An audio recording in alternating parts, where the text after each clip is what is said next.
With Intel vPro, IT is giving me business class PC performance so I can do it all. Like I'm on a remote world, exploring and scanning and sampling. Sure, it's kind of like that. Get optimized PC performance for real-world use.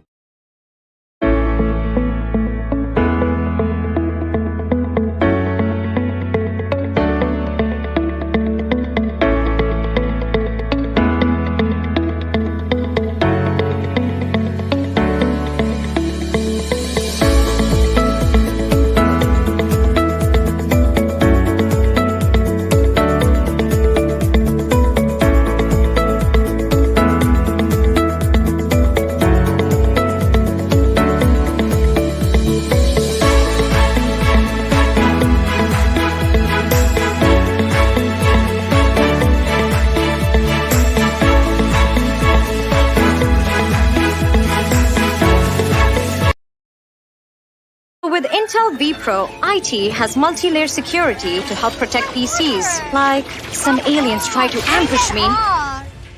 It's kind of like that. Maybe don't taunt the cyber attacks. Get security protections above and below the OS.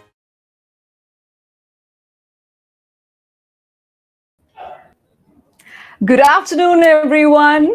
Well, I am Namrata Sehrawat, your compere for the day.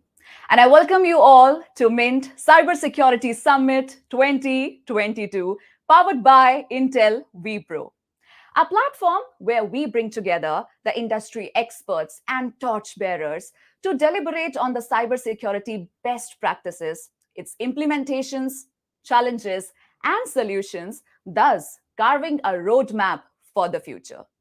With the pandemic disrupting businesses and remote working becoming a reality, the society is gravitating more towards the world of internet and electronic media and adopting hybrid workplace models, making the organizations more vulnerable to malicious attacks, invasions of privacy, fraud, and other such unpleasantries. Being the fastest growing economy in digital adoption, India has broadened the attack surface, ranging from payments, e-shopping, WFH, interconnected devices, and even hybrid work networks. In 2021, India's Computer Emergency Response Team traced over 14 lakh cybersecurity incidents. Data, operations, and technology running in silos makes the overall cyber ecosystem very complex to manage, thus increasing attack vulnerabilities. So, there is an alarming need to implement a cohesive and resilient cybersecurity strategy rather than approaching the cybersecurity journey in disconnected silos. To deliberate this conversation further, we will have an influential set of speakers today who will steer us through the future of security operations and the ways to secure remote workspace with zero trust, followed by a series of discussions on the related subjects. But before taking charge of the proceedings, we would like to thank our valuable partner who facilitated us in organizing this summit and addressing this very crucial issue to the world. Intel vPro, a big thanks and a shout out to Intel vPro for their contribution and support to Mint Cybersecurity Summit 2022. Well, with the world moving towards the digital era, our proceedings are also happening in a digital mode. And we would also request you to make use of the social media platform and tweet live with us by tagging us on Twitter at LiveMint. And do not forget to use the hashtag MintCybersecurity. Also, we are conducting a research for our new platform, Channelscape. On your screen, you will find a QR code. You may scan the same and participate in the study and win some really assured prizes. Now, to open the house for official proceedings and enlighten us on why security is a new block for board, I would like to call here someone who bestows the room with his contagious energy and extensive knowledge. He is the business head at Mosaic Digital, an HT Media Group company, where he oversees key business areas such as events and trainings, business research, insights-oriented products such as VCC Edge, Sales Edge, Partner Edge, and integrated marketing solutions. Prior to his role at Mosaic Digital, he was AVP Research and Consulting at IDC India. With extensive expertise in the BFSI space, he has also covered an array of areas like emerging technologies, digital enterprises, and IT sourcing. Ladies and gentlemen, please join me in welcoming one of my favorite speakers today, Mr. Shalil Gupta, Business Head, Mosaic Digital and HT Media Group Company. A very warm welcome to you, Shalil.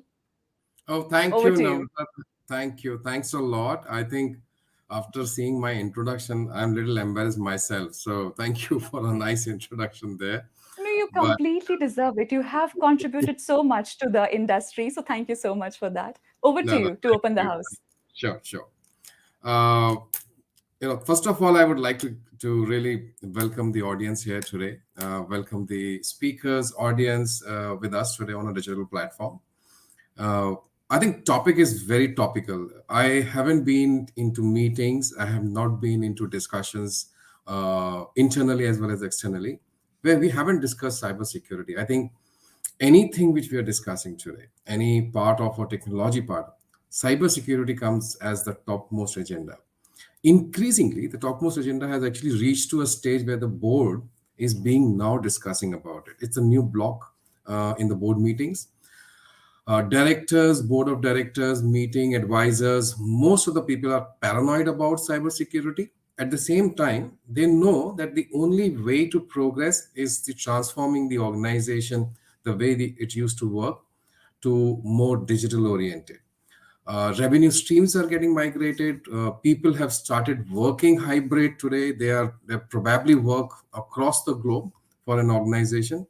So the boundaries have been for an enterprise have been expanded across the board. We all have joined on this platform today on a digital perspective. That brings us to a question as to what entails. And I think if I may take next 10 minutes to discuss and really throw some insight as to where we are heading. In 2021, we, as Namrata said, we had almost 14 lakh incidents. Now, there is a difference between incidents and attacks. There are attacks which probably we just don't know about it. We only knew 14 lakh incidents have happened because somebody got caught, somebody has identified it, and somebody wanted to stop it. But there could be numerous millions and millions of attacks which is happening as we speak every second to our organizations, to our people across the board. But more importantly, in 2021, cybercrime cost the global economy in the range of $6 trillion. That's the kind of impact it has brought in terms of financial damages being done to the enterprises, to governments, to people, the assets which have been compromised there. 2025, this cybercrime cost globally would increase from 6 trillion to $10 trillion. So we are looking at now many countries don't have that kind of a GDP today where the cybercrime is creating cost damages to us. The current rate of attack discovery is a very dismal state. So the attack sophistication and the way they have been approaching us has changed really largely, whereas our identification of those attacks is dismal today. How do we come to know? The first question which most of the people are asking is, how do we really come to know about attack? 40%, there are two factors which are very important, 40% of the time. First is access to their own data. So when you probably want to access your own data and you suddenly realize you don't have the data with you, or your access have been revoked, or there has some problem, that's where you actually realize that, yes, I have been compromised. My data has been compromised there. And then second point out of this 40%, it comes out to be attackers contact you guys. Then you come to know. So they might be sitting on your network. They might be sitting on your assets, and they have been stealing and taking the data out, but you don't know about it till the time they actually contact you. These are the two big factors contribute 40% of the time to you to know actually that we have been attacked. Rest of the factors get exposed online. So my data has got exposed online. My customers have notified that, I think there is a problem in your company. Or the media has done it. I mean, I'm from a media house, and largely when we come to know, then we actually highlight it, and then suddenly the resources get attention, and then they bring out the solutions around it. But while we are having all of this statistics and data, largely are only in barring probably few regulated industries, which is BFSI, banking, insurance, and so. Most of the industries are still reactive in cybercrime. Most of the industries are still probably thinking as to a preventive way of looking at cyber security is the best way to look at it. And that's where today boards are getting paranoid, because you may be looking at a weekly or a quarterly or a review mechanism happening, and seeing how contribution can be brought in into each function area, then only a technology area. So the board has accepted that it is not an issue of just a technology. Cyber security, cyber crime as an issue is an issue of an organization, and every function has to come into play to drive that thing out. But the big questions, I mean, board members, board of directors, we don't expect them to know what type of sophisticated ATPs and identity and management and so would mean to us. What board is actually coming to a discussion point saying that is an executive team having a plan or not? Do they really have a preparedness in terms of understanding the eventuality of an attack? So suppose there is an attack which is going to, and just a great example would be, we were never prepared for pandemic. In 2019, if you go back and then beyond this, we have got so many waves coming across the globe. And the brightest of the brightest mind, most advanced countries were negatively impacted by the pandemic. They were never prepared for the pandemic. I think the one question which is really comes on their face itself is that, are we prepared for an incident? Are we prepared for a cyber attack? And that's where the board is really starting asking the question now. Third point is, are we okay to detect it at least? Is it somebody calling us and then we come to know? Is it somebody accessing the data, then we come to know? Or we proactively able to detect it? And that's where I think if you look at it, the artificial intelligence, algorithms, machine learning have played a very important role. They have started now putting proactiveness in actually identifying the detects, and then detect it early on before even somebody else come back to us or somebody else is checking to us. We ourselves are able to do it. The automation around the platform, the automation in the inbuilt technologies have started driving those security proactiveness for us, but still the attacks are still happening. So boards are asking question, can we detect it? If we are able to detect it, are we prepared for it? Do we have the SOPs written? Do we know what needs to be done? Can we do a quick response management? Can we control it? I don't think there is any organization today who can say that we have never been attacked. Every organization, small or big, have actually been attacked. The problem is people don't know yet that they have been attacked and what they need to do in terms of driving those aspects. So board members have started now building functional knowledge around it and asking questions from the executive team, that is it only the CIO, the chief information officer? Is it the CISOs within the organizations responsible for managing this, or it is largely a big function of an organization KPI across the board? And the needle, my dear friends, have actually started shifting. Has that been shifted to an extent we want to? I think those are the deliberations you will see when we move forward into various panel discussions and fireside chats across the board. But the needle has shifted to the functional needs. So involvement of process, architects, marketing, sales, changing the business needs and strategy around it, creating an urgency in every function, where as far as you see a data leakage, as far as you see an incident, an attack happening, people start driving that thing. So building a joint capabilities can lead to an operational resiliency. And I think first thing first, organizations which probably I would think from when you go back to your board members, when you are talking to you as a response to the questions board members are asking, you're always looking at resiliency. And the first resiliency you should bring is operational resiliency. If there is an incident, if there is an attack, if there is a problem, if there is an issue, are we really operationally prepared or not? Are we operationally resilient or not? Which means that operations will still go on while we are controlling the attack, while we are managing the incident, while we are still being in the transition of responding to it. And it's a very big thing. because many a times I've seen organizations come to a halt as not being resilient enough to operationally define it.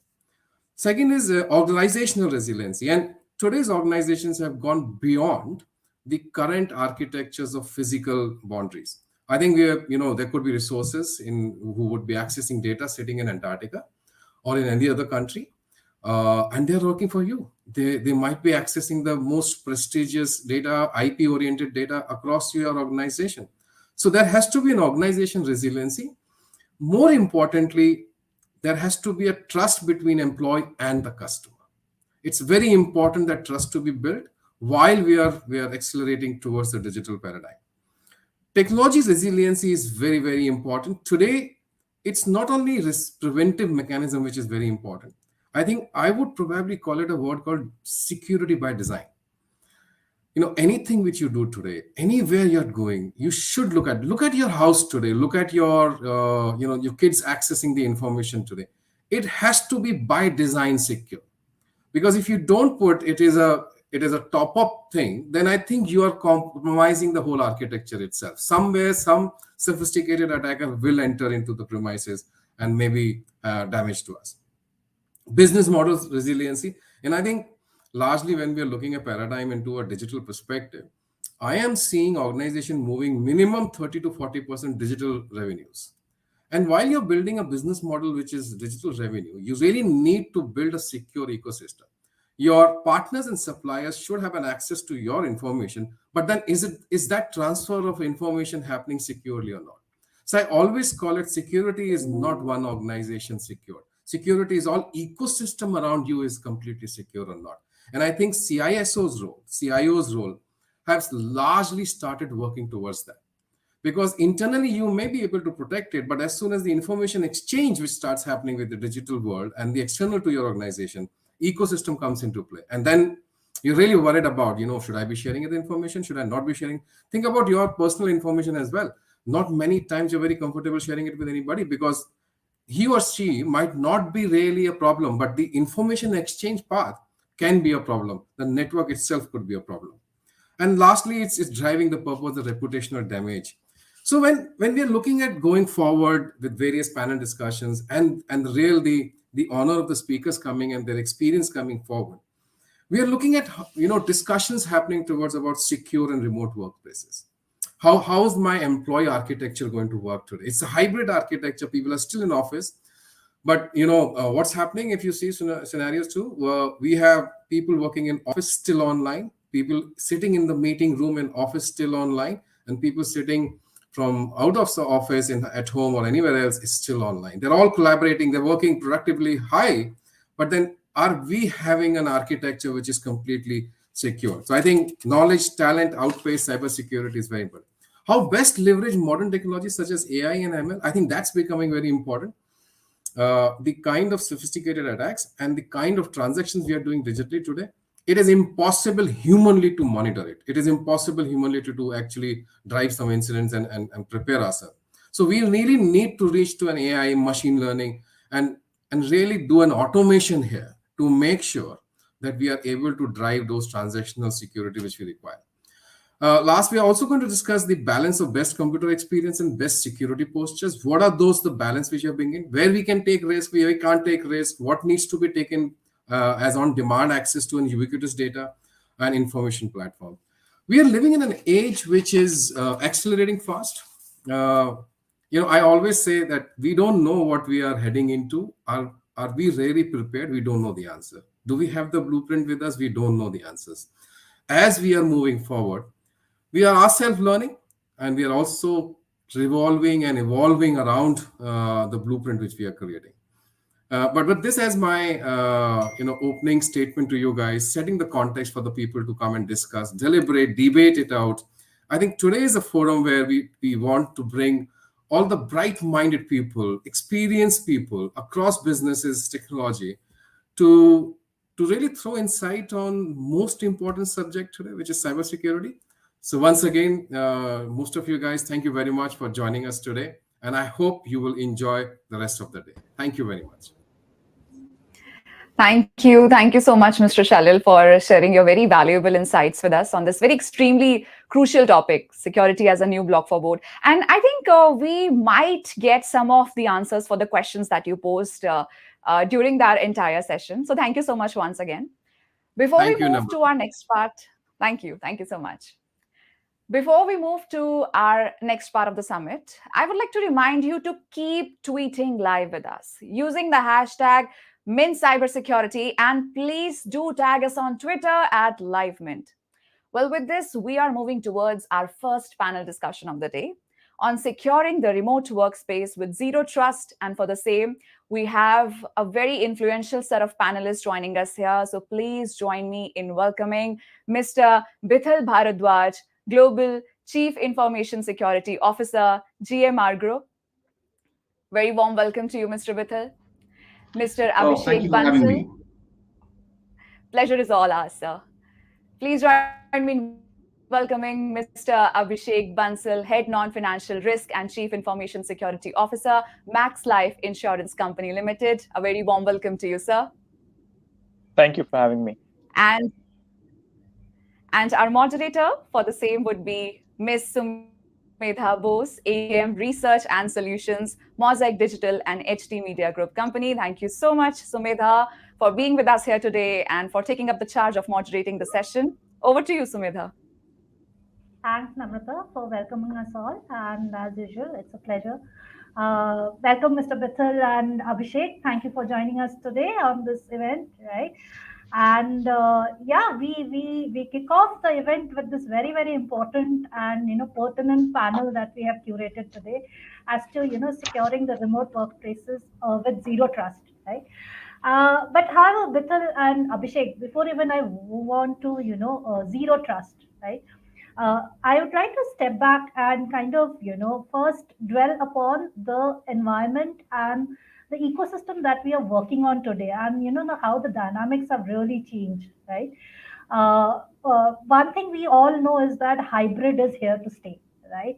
And something called, we are now having to set up our organizations against cybersecurity threat in something called a perimeter-less workforce right now, right? We do not go to office necessarily. Our, workforce is scattered all over the place, and for organizations, as large and critical, such as yours, respectively in your own might, it's a huge, implication, because you are having to monitor so many nodes more than what it used to be before, right? There are more devices getting connected, there are more people getting connected from different locations and all of that.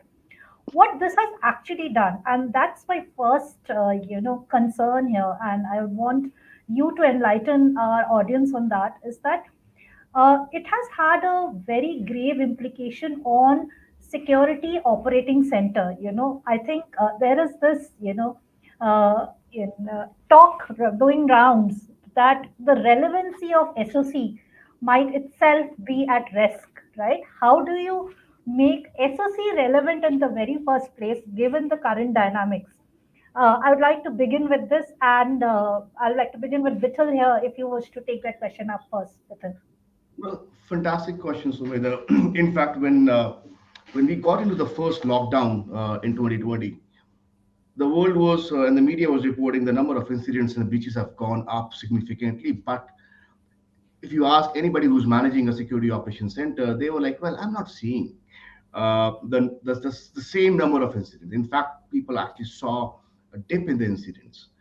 That was the first observation a lot of people who manage security operations centers had. Now, it took a while for the industry to understand, the organizations who run the cybersecurity for their respective companies to understand that, well, it's primarily because you are architected towards your perimeter security, right? Wherever, so how security operations center works, it fundamentally takes the feed, it ingests the data from different security devices, different network infrastructure components of the organization. Now, as people moved out, and so did a lot of workloads from the data centers to the cloud as well. Now, what we realized that the tool set which we were depending on for the data to drive that intelligence of the potential threats in the environment was missing. And that is where I think a lot of organizations said, well, now the perimeter is not the organization, but perimeter is now the human being or the people who have gone out. And that's when we saw a lot of adoption of new cybersecurity technologies, which was being talked about for a while. And a lot of companies brought in tools like CASB, which gives you more visibility into the data leakage and enables you for the policy enforcement for your any cloud workload. That's when people actually start talking about, well, I think antivirus is not enough, it's not adequate, I have to move on to XDR or to EDR. People start talking about, well, cloud proxy is far more important. So I think what has happened is with the focus shifted towards people as a perimeter or other humans as a perimeter, the new tools came into the environment, and the answer is very simple. In past, when you would have procured a product or security product, you might not have asked, or maybe you would have asked in the end that, well, can I integrate this with my SOC or not? Today, you ask that question upfront. Now, if I'm buying a product for, say, CASB or say Cloud Proxy or say I'm procuring a new SaaS solution, it can be O365 or maybe ERP on the cloud, I would first ask them, can I integrate this with my SOC or not? Because that becomes a very critical piece of security arsenal. Because if I cannot integrate that with my SOC, I will be blind, running blind in terms of what's happening there. So I'll not be able to drive the may possibly the automation, which is the need of the hour today. So very simply, the tools have changed with the change of the perimeter from organizations to people. With that, the tech stack which we have today being used by the companies needs to be integrated with the SOC. The readiness is very, very important. That's my take on that, Sumita. Absolutely, Bithal, and you kind of beautifully bring us to my next question that would have been around cloud. But before we move on to that, Abhishek, I'd want to hear from you as well. How are you dealing with this, situation where you want to make an SOC still as critical and important in the system? How have you dealt with this? So first of all, thank you, Sumedha. And I couldn't agree more with my colleague Bithal in here. Being into a regulated sector, I mean, for us, things were not very different because partial workforce for availability, still had that remote connectivity or an access availability which used to be there. Whilst no, the modus through which it used to be was a combination of a VPN and a VDI kind of infrastructure, and how you really see security monitoring. So security monitoring is really a key ask from a financial services company, as well as no, you can't let go actually those incidents beyond your eyesight. But said that, did pandemic push us? The answer is yes. The scalability and looking into the different provisions, whether it is your core enterprise or your extended enterprise, right? I mean, it takes a toll when the end users or the or even your third party providers, which used to be within the four walls, like likes of your call centers, likes of your areas which have been outsourced, so devices which are unmanaged, if I may say, they also going perimeterless, right? I mean, you need to really go beyond and really to see how your security monitoring is going to take place then. So no doubt, I mean, again, I mean, as Vital mentioned, when your perimeter is now out of the question sometimes, right? You won't get logs of firewall. If you're allowing people basically an unmanaged device, your control on the endpoint goes in for a toss. But said that, I mean, that's where actually all the CISOs, I think the guys who are there on listening to us as well, would agree to it that the job role actually increased more. The importance of security monitoring increased far more actually rather than reducing, because now, which was actually earlier, which was around the four walls, sometimes within the perimeters, sometimes within, let's say, for example, boxed environments, which call as ODCs with the third parties, became boundaryless, right? So the ask towards how you will enforce controls around users.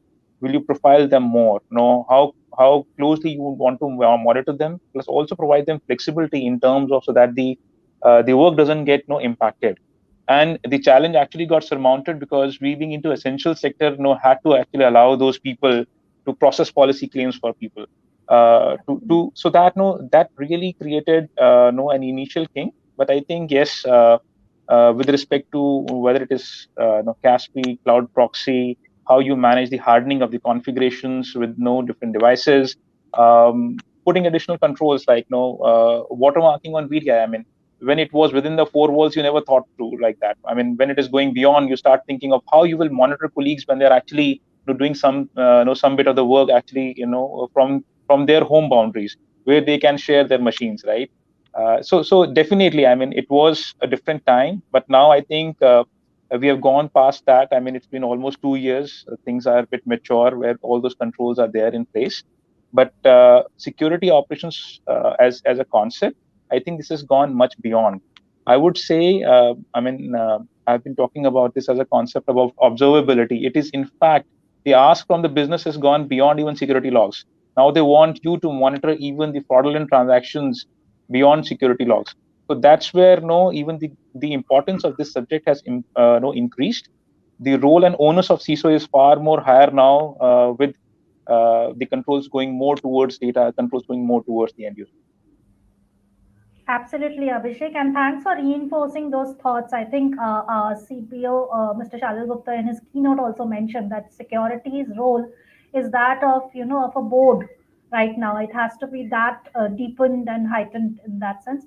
And yes, I think both Vittal and Abhishek, you kind of stressed upon certain KRAs and KPIs that the organizations are looking for, such as flexibility, such as scalability, such as efficiency, right? And one thing that comes to your mind and leaders are turning towards to achieve all of this is the cloud. And I think Bittel also kind of had mentioned it shortly, that cloud seems to be the answer, right? And like you said, Abhishek, that the SOC just has to be approached in a different manner. Its relevancy has not gone out. But having, moving to cloud and, considering one something that used to be considered as a barrier at one point of time, right? Rather becoming the facilitator today, right? How are you incorporating the cloud solutions together, right? And still ensuring, because the one thing that comes associated with cloud is that exposure, right? There is this thin line that you are trying to cover and ensure that there's not too much of exposure. Are you going to be too much on public cloud, or will you be setting up a private cloud? And those are also nuances then becomes which comes to you to be solved and looked into, right? So how do you address that in each of your industry dynamics? Vittal, if I may begin with you, because since you already dwelled upon it a little bit. Right now, so past 2.5 years has been a blessing in disguise for the digital industry, and let me say for cybersecurity as well. The amount of transformation we have seen in past 2 years because of the necessity of to continuously run the organizations have made people adopt so many cloud-based solutions. So much so that, and I'll just pick up on what Abhishek was saying, the role has evolved of CISO. It has evolved to a point, it's just not a CISO, it in fact is a CTO role today, along with CISO. With the cloud adoption significantly increasing in most of the organizations, it needed to re-architect how you access.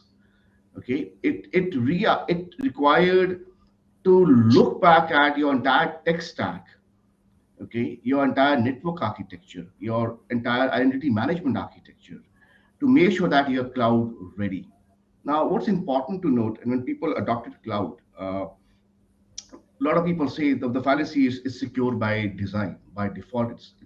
That's what people say, that it's secure by default. That is a fallacy. That's not the case. It is indeed, for example, you have a company ABC running a cloud hosting service in India. They, as that organization, that hosting data center, may have the right security controls. But the question is, when you put in your workload in that environment, do not assume that their security controls will protect you as well. Your workload is unique, so you have to approach it the way you would typically approach it if it would have been your own data center. So it's very important that when and a lot of companies actually going back because they adopted cloud for so many different functional areas that they ignored and they assumed that it's secure by default. Now, as part of the re-architecture, a lot of organizations are also going back and saying, let me understand, do you have those right controls or not? For example, you may think that you may not need a firewall for your workload, for your instance. Well, very well. You have to approach it the way you would approach it if it would have been hosted within your environment. Uh, Now, when I see the tools in the arsenal have to be re-looked at, now a lot of companies, if you are running in a hybrid mode, and I'm assuming most of the companies are still running in the hybrid mode, they still have their data center, certain workloads hosted locally, and then you have adopted cloud as well. So that's where the concept of zero trust comes into the play. Uh, Now, zero trust, as we all know, is all about uh, don't trust, verify first. And that goes across all the elements of devices, people, network. It goes up to the point of whether I have uh, I'm sorry, I was just trying to look for my note for something specific I wrote down here. Yep. So those elements have to be looked at, which means that I have to adopt something like SASE or maybe SSC, which is your secure service edge. Now, I cannot make that transition overnight. However, I do have, for example, DLP in my environment. I do have, say, cloud proxy in my environment. I may have a CASB in my environment at the other end. I think it's about how do I look at that I can now collapse all of that into one service, which will act as that secure service edge for me as an organization. Or it may be a SASE as well if I'm running in a hybrid mode.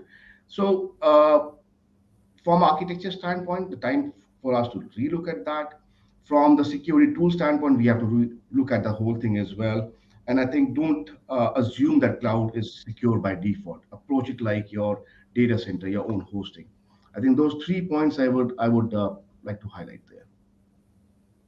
That's very, very insightful, Vital. And I don't think many people come to a public forum and say this openly that, do not assume cloud to be safe, right? And I think that that's something, it's very pertinent that you have highlighted here that, that is one fallacy that people have to get rid of. Abhishek, your take on this, how have you, kind of treaded your journey on the cloud and, how have you enabled your organization? So I think, first of all, Sumita, when we started, so cloud is definitely indeed a future for the industry, and primarily whilst some of the partners still think it is cost effective. If you really see from a long term TCO, it is more than cost effectiveness. It is the flexibility quotient. I think you are right in picking on the flexibility quotient because no, if you really quickly want to experiment as an organization, you want to really innovate something, you want to digitize something. I mean, no spawning infrastructure, no onboarding applications is far quicker and easier when it comes to cloud, right? And second key area which I've seen, and especially during pandemic, is the movement to cloud actually. And if you kind of sign up for a multi AZ or a multi region, it gives you a natural disaster recovery capability in certain areas. So gone are the days when no CISOs are going to say no to it. I think because there are definite advantages to onboard cloud. But said that, I mean, I completely agree with Vittal again that no, and this is something which no CSPs actually educate as part of the shared services model and the responsibility, where they clearly say, fine, I mean, I'm responsible for the infrastructure, but when it comes to applications and data, it's your responsibility. And how you really need to look into it again from the holistic standpoint in terms of what your ecosystem is. So, for example, likes of not only having, let's say, maybe a cloud conformity assessment, but looking into know whether your what you can say logs from the cloud are ingested in your SIEM. So how do you do security monitoring? So I'm connecting your old question again with this. How do you do security monitoring onto cloud? You can't really rely on the standalone what is being provided by cloud. You need to do that. How do you really configure your key management over there? Is very important when it comes to cloud. How do you look into, let's say, for example, east-west traffic is very important when you look into cloud, because that was not really a situation no when you have your DCN, right? So some of these aspects are very crucial and particular no when it comes to really looking into security. Now it comes when it comes to adoption, definitely no there are no fine print advantages as well. And no these days no the entire CTO office would like to kind of have their CI/CD agile lifecycle development, their CI/CD pipeline inbuilt with the native functionalities, because it gives them the power to kind of act fast. But they, as a risk function, as a security function, you need to now see the hat which we used to see before. So there used to be a very small element of no if you are actually doing a contract with a very small partner or a vendor, no. There is an element of escrow agreement which you used to sign, because you never know when the partner may go budge and no you are at risk, right? Now, I'll not say that no, you need to go to an escrow agreement with likes of AWS, GCPs, no, who are big enough. But the point is, what about portability? Can they take you for a ride if you are completely on to, let's say, for example, one cloud service provider, right? So you need to have your risk hedge strategy, no design at a holistic level in terms of control. I spoke of you in the earlier part of this conversation. So I think holistically, the entire risk management, whether it is tech risk or non-tech risk, has to be kind of looked into when you are onboarding. But yes, it has its own advantages. So rather than being a naysayer, we really need to do that homework in terms of what needs to be built in when we want to secure it into it. Absolutely, Abhishek. I think what you brought in, I think it's not being spoken about as much, that the portability aspect of cloud, and how the whole SLAs are designed, right? So no, the fine print has to be read through very well. Having established that yes, cloud is a necessity and that's the way to go forward, and that brings in the most critical point in any organization is the flexibility aspect, right? Once you kind of designed your security architecture and all of this, you realize that okay, you have onboarded more people, you've onboarded more devices, you have onboarded it, and we were here to discuss something called zero trust, and the most basic underlying principle is do not trust anyone, right? What it might land up doing, and there's this very ironical situation which comes up again, that you might land up hampering the experience that you deliver, because you have onboarded people, but you're also ensuring security at so many levels, at so many layers, that your customer experience might go bad, your employee experience can also be at risk, right? And there is this huge talk today that you have to take care of your employee experience even before you start addressing customer experience, because they are the ones who are dealing with your customer, right? So if you have too many authentication, you might just have too many drop offs as well, right? And how do you tread this bit? How do you deal with this ironical situation where yes, you are trying to protect the organization, but you are in this jeopardy, that how do you also take care of the experience bit? Too much of anything can go southwards. uh, anyone, Vittal, if you wish to take this. I, a thought was crossing my mind. I think before the the computers came in the organizations, and people used to have a very manual process of sharing the data, which means you will go through the mailbox. So you had one channel through which people can send out the emails, and then came the send out the mailers or the documents, right? And then came an email. Now suddenly anybody could actually send out whatever information through the emails. I'm talking about say 20 years back or 15 years back. That's when people realized that with the power of technology came in the challenges, right? And then came DLP. DLP was introduced with that very need that, well, because I have now too many mail rooms, every person is a mail room now. So data is now going out, and there are far other channels as well, web and USBs or whatever. And DLP kind of narrowed down the options people had. I remember at some point in time, there was one department which had a significant number of DLP incidents, right? And how it was stopped there? They said for any exiting employee taking documents, the company documents with them. For every document, the CEO would be penalized 1,000 rupees. Yeah, and that actually control the behavior in that particular department. Now, the state we are in today, again, because of the cloud. Now, you think of this way. So it's not. So we are not doing off-roading here. We're trying to build these roads, okay, which will enable the secure and safe transport medium. Think of it from that perspective. So when you're talking about that, well, the user experience very well has to be taken care of, but it's important for us to realize that the authorization of what someone requires to do, right? How do you authenticate? How do you authorize for the specific job the person is supposed to do, no matter the way the person is? You have to build those rules, right? Whether it'll be of liking to people, adaptability will always be a challenge when you try to restrict the options.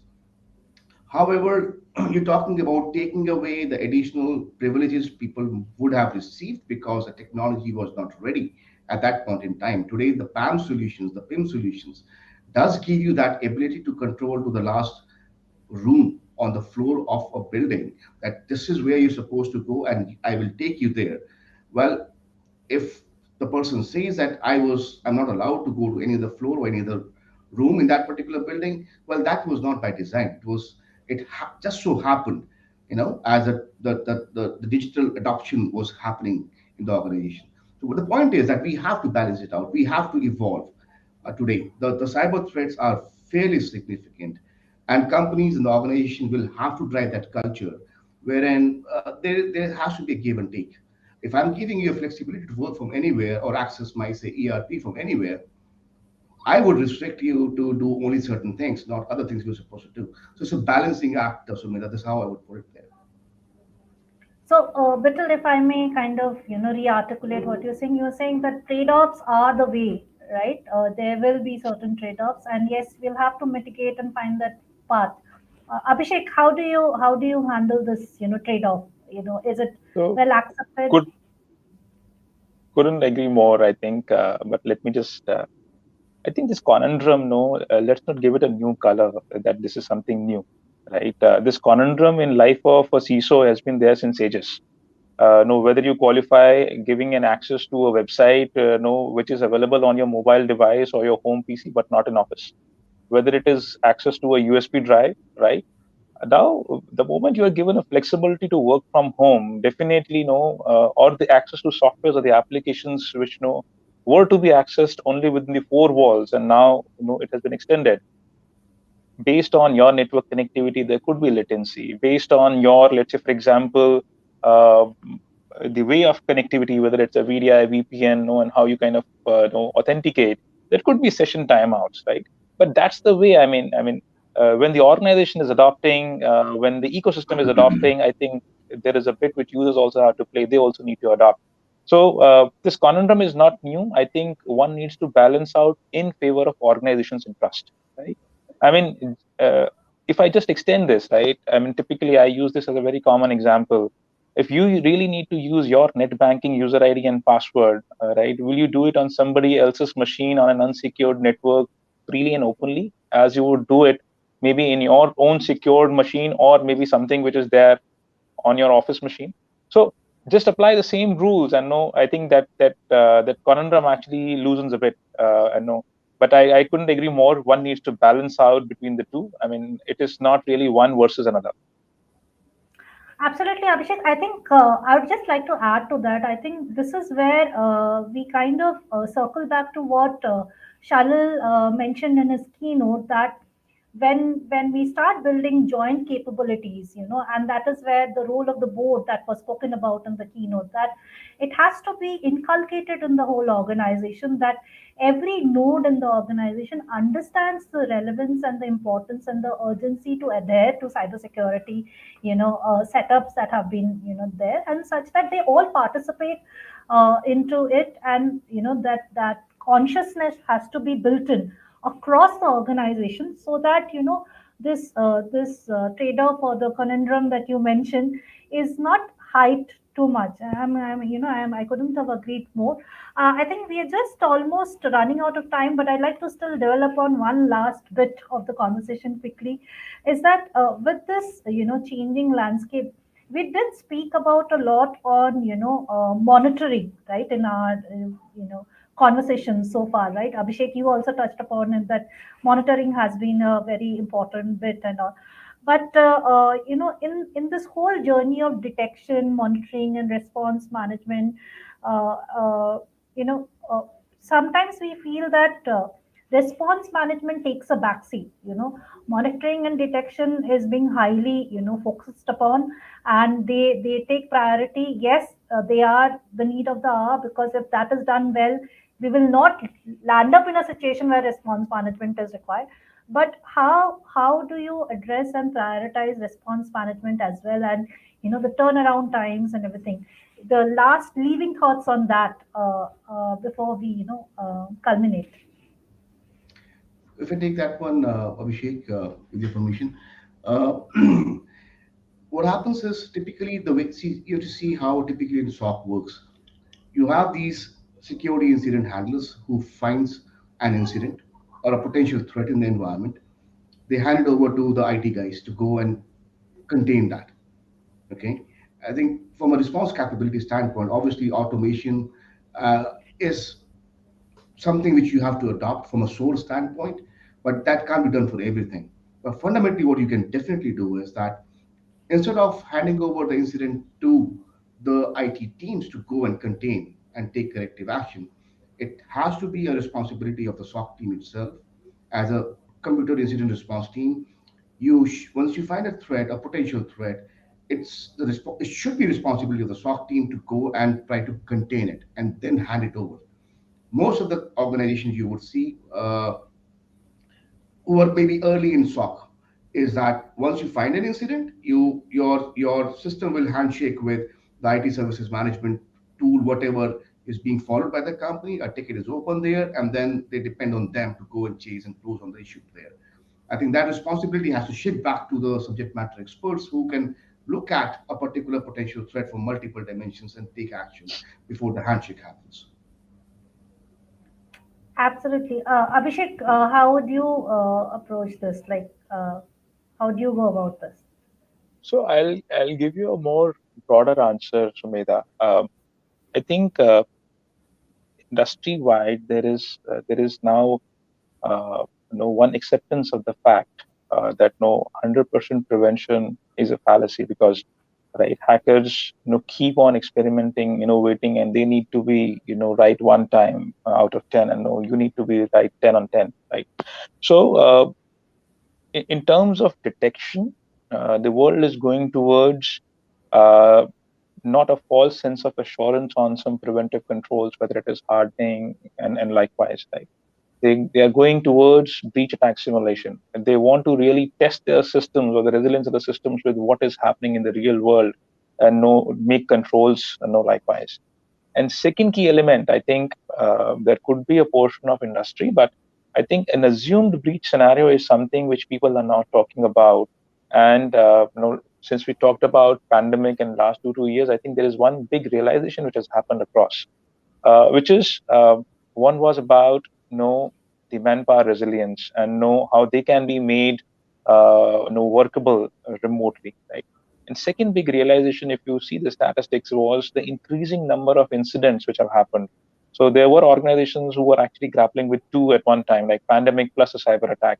So Yes. this assumed breach has actually, whether it is which has happened with you or with your peers or someone else influential enough in the industry, this is actually woken up people from the slumber, and they want to now have something executed for the speed of response, right? So they are all working towards what can expedite. So for example, if I need to do a faster recovery from my backup, what can expedite, like what Vittal was mentioning about that, what can expedite the incident triage, right? And know how do I really need to have some, let's say, forensic investigators on my retainer, right? So how can I expedite that rather than only banking on some of the preventive controls, whilst they are necessary, and I'm not saying to do with one against the other, they are necessary, but there has to be now sizable focus given to the response recovery, as well as the detection which goes beyond your four walls. So it is not only the logs which are there in your SIM, if I talk technically around that topic, but also what goes in across the ecosystem, right? What is happening in dark web, how it can impact you, what is happening with peers and it can impact you. So put together, in my view, I think the last two, so you spoke about prevention, detection, no response and recovery, right? So whilst the earlier skew was more towards prevention, if you have decently invested in prevention, I think you need to now focus on no response, recovery, and detection. Absolutely, Abhishek, and thank you for kind of reinforcing that thought, because I'm sure that will be very critical for our audience when they are, going back to their drawing boards and, re-architecting their cybersecurity posture. Thank you, gentlemen. I think we had a very, very candid conversation, and, a lot of things that might have been, spoken behind closed doors have come out. And, I really enjoyed this conversation today. And thanks again for joining us on this platform. Thank you Thanks, so much. Namrata. Over to you. Thank you. Thank you so Thank much. you. This has been a really interesting discussion, must I add, and so many key takeaways for the delegates, especially something very interesting said by Mr. Bithal. That why to assume that cloud is safe? And I think it's a fair question. We should not be jumping to any conclusions. And I think there is still a long way to go, and so many tests and trials needed to finally find a highly secure workspace for remote working. And I think it is safe to say, Sumedha, Mr. Bithal, and Mr. Abhishek, that we are on the right path, right? Is it safe to say that? Yes. Thank you. Absolutely. Thank you so much once again, Absolutely. Mr. Bithal. Yeah, I would like to thank won't like to thank COVID for that though, but we are on the right track definitely as an industry. Thank you. Thank Absolutely. you. Thank you. Thank you so much once again, Mr. Bithal and Mr. Abhishek, for such a wonderful session, and Ms. Ubedha for moderating it so well. Well, taking this day further, you may update your friends, your colleagues, and your peers about this informative session series. And for the same, you may tweet live with us using the hashtag Mint Cybersecurity, and please do tag us on Twitter at LiveMint. Well, with this, we move to our next session, which is a fireside chat session on the future of security operations. And for the same, we are patching in a very distinguished speaker. And this session will be moderated by Mr. Ashwin Moduga, Head Research, Mosaic Digital, and HT Media Group Company. And now let's welcome our very distinguished speaker here, Dr. Pawan Duggal, Advocate, Supreme Court of India, and Chairman, International Commission on Cybersecurity Law. Over to Mr. Ashwin. Thank you, Namrata. Dr. Pawan, thank you so much for taking time out and joining us today. Can you hear me all right, Dr. Pawan?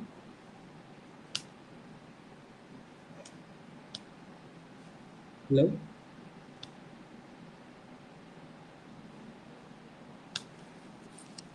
Can you hear me all right? Hi, sir, we can't hear you. You can't?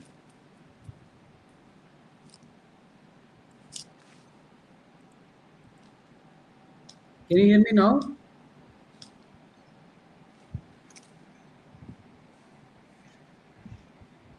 Can you hear me now?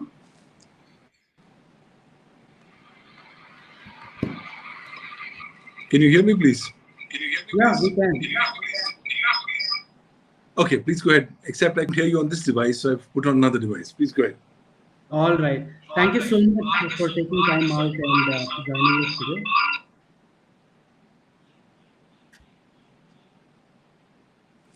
Sorry, I think.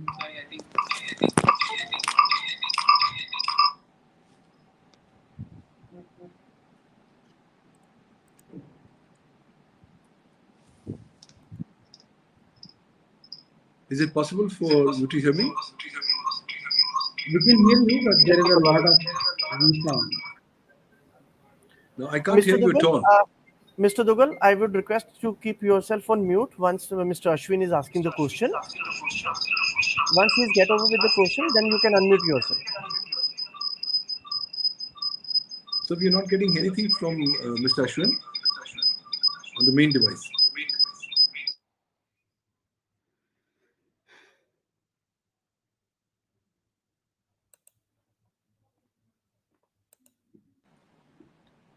All right, can you hear me?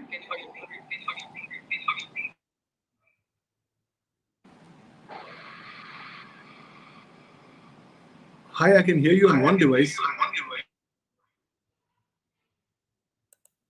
All right, just keep yourself muted and maybe I'll finish the question and then you can begin some of your answers. Is that all right?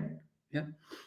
All right. Thank you so much for joining, Dr. Pawan. One of the things that we've been noticing a lot in the industry is something that was alluded to in today's keynote and also the first panel of discussion.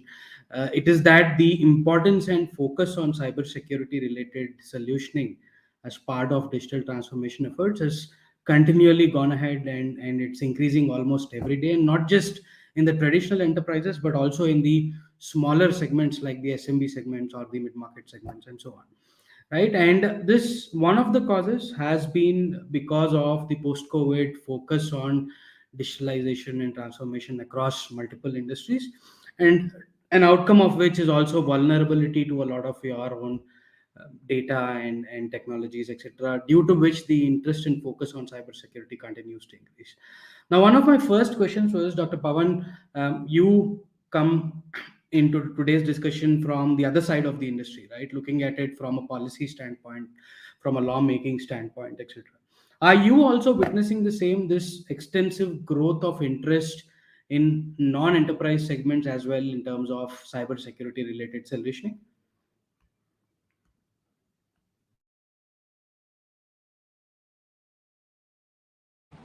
Well, I'm actually seeing a massive growth in more awareness, more interest, and more curiosity among cybersecurity.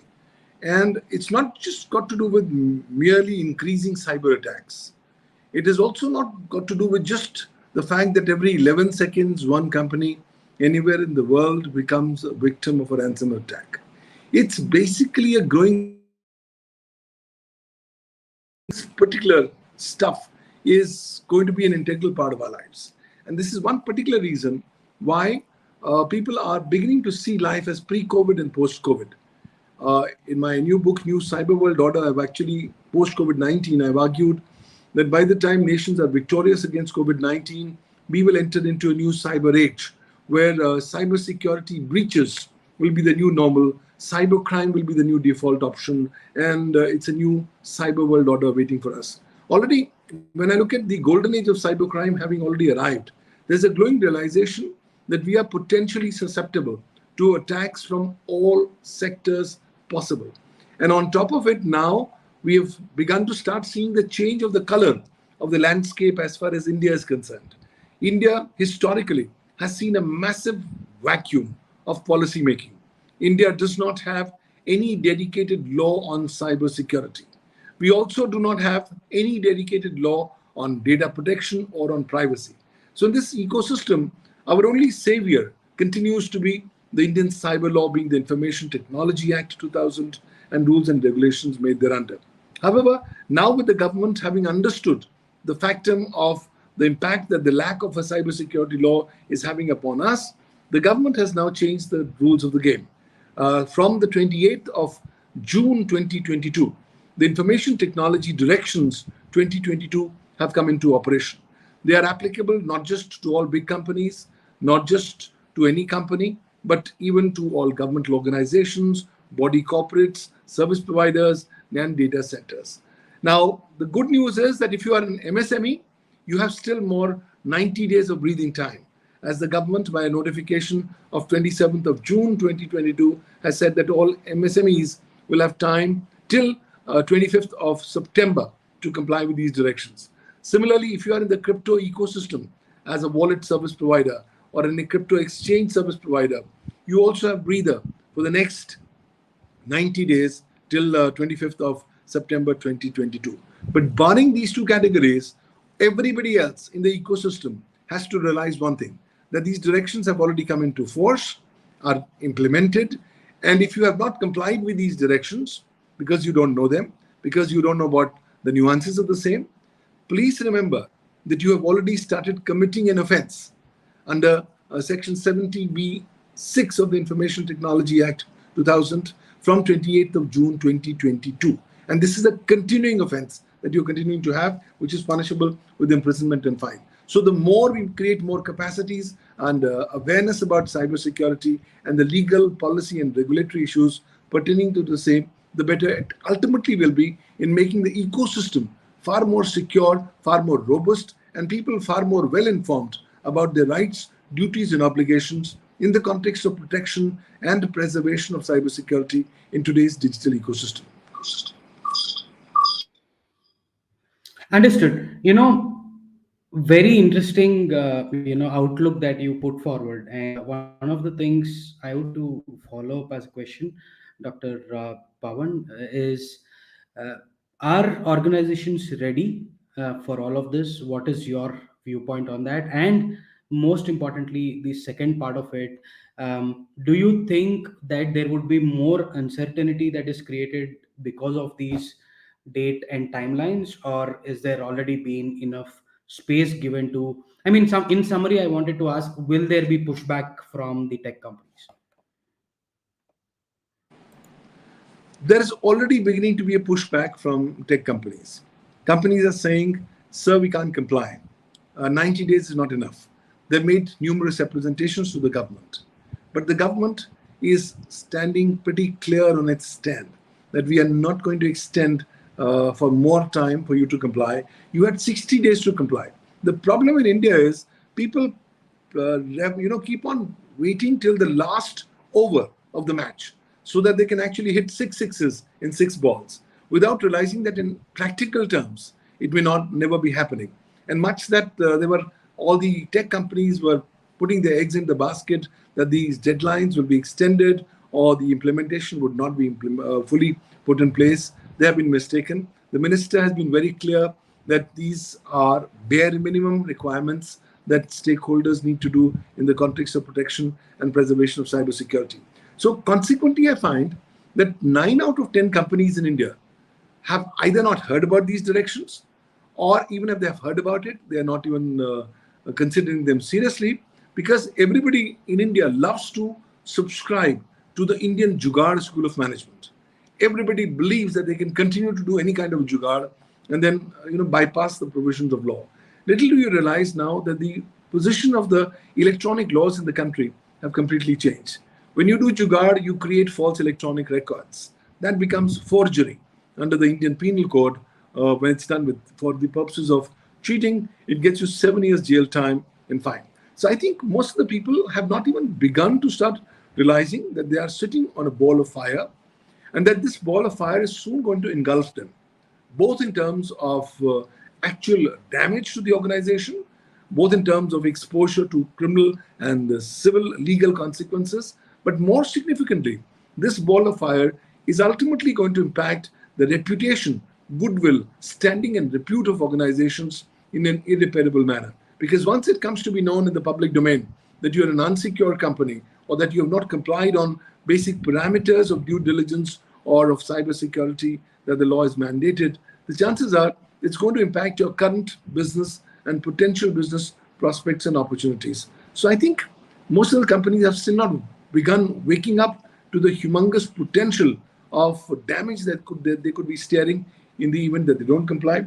But I think somewhere down the line, there's also lack of capacity building. Most of the people are still clueless because the government has come up with these directions by notification in the public, in the gazette, official gazette. There's not much capacity building, not much awareness. And I think that's one particular area that I believe a lot of work needs to be done. We have created a platform called cyberlawuniversity.com, where we are offering courses on cybersecurity, cyber law, and cybercrime. And when these courses get done by about 27,500 students and professionals from 174 countries, speaking 54 national languages, the figures tell us that there is still a need for massive capacity building. And that's the need that everybody, whether it's the public or the private sector, need to recognize and need to focus on in terms of creating more capacities on cybersecurity. I think, Dr. Pawan, you've basically answered a lot of the questions that I had in mind for today. For example, I did want to speak about some of the skill set issues, right? In order to execute some of these policies or to see outcomes from these policies, one of the biggest challenges for the tech industry has been related to skill set and capacity, right? And I wanted to dwell deeper into that, but I think your summary attached with whatever outcomes you showcased in terms of the new policy actually provide the correct answers needed probably for our delegates joining in today.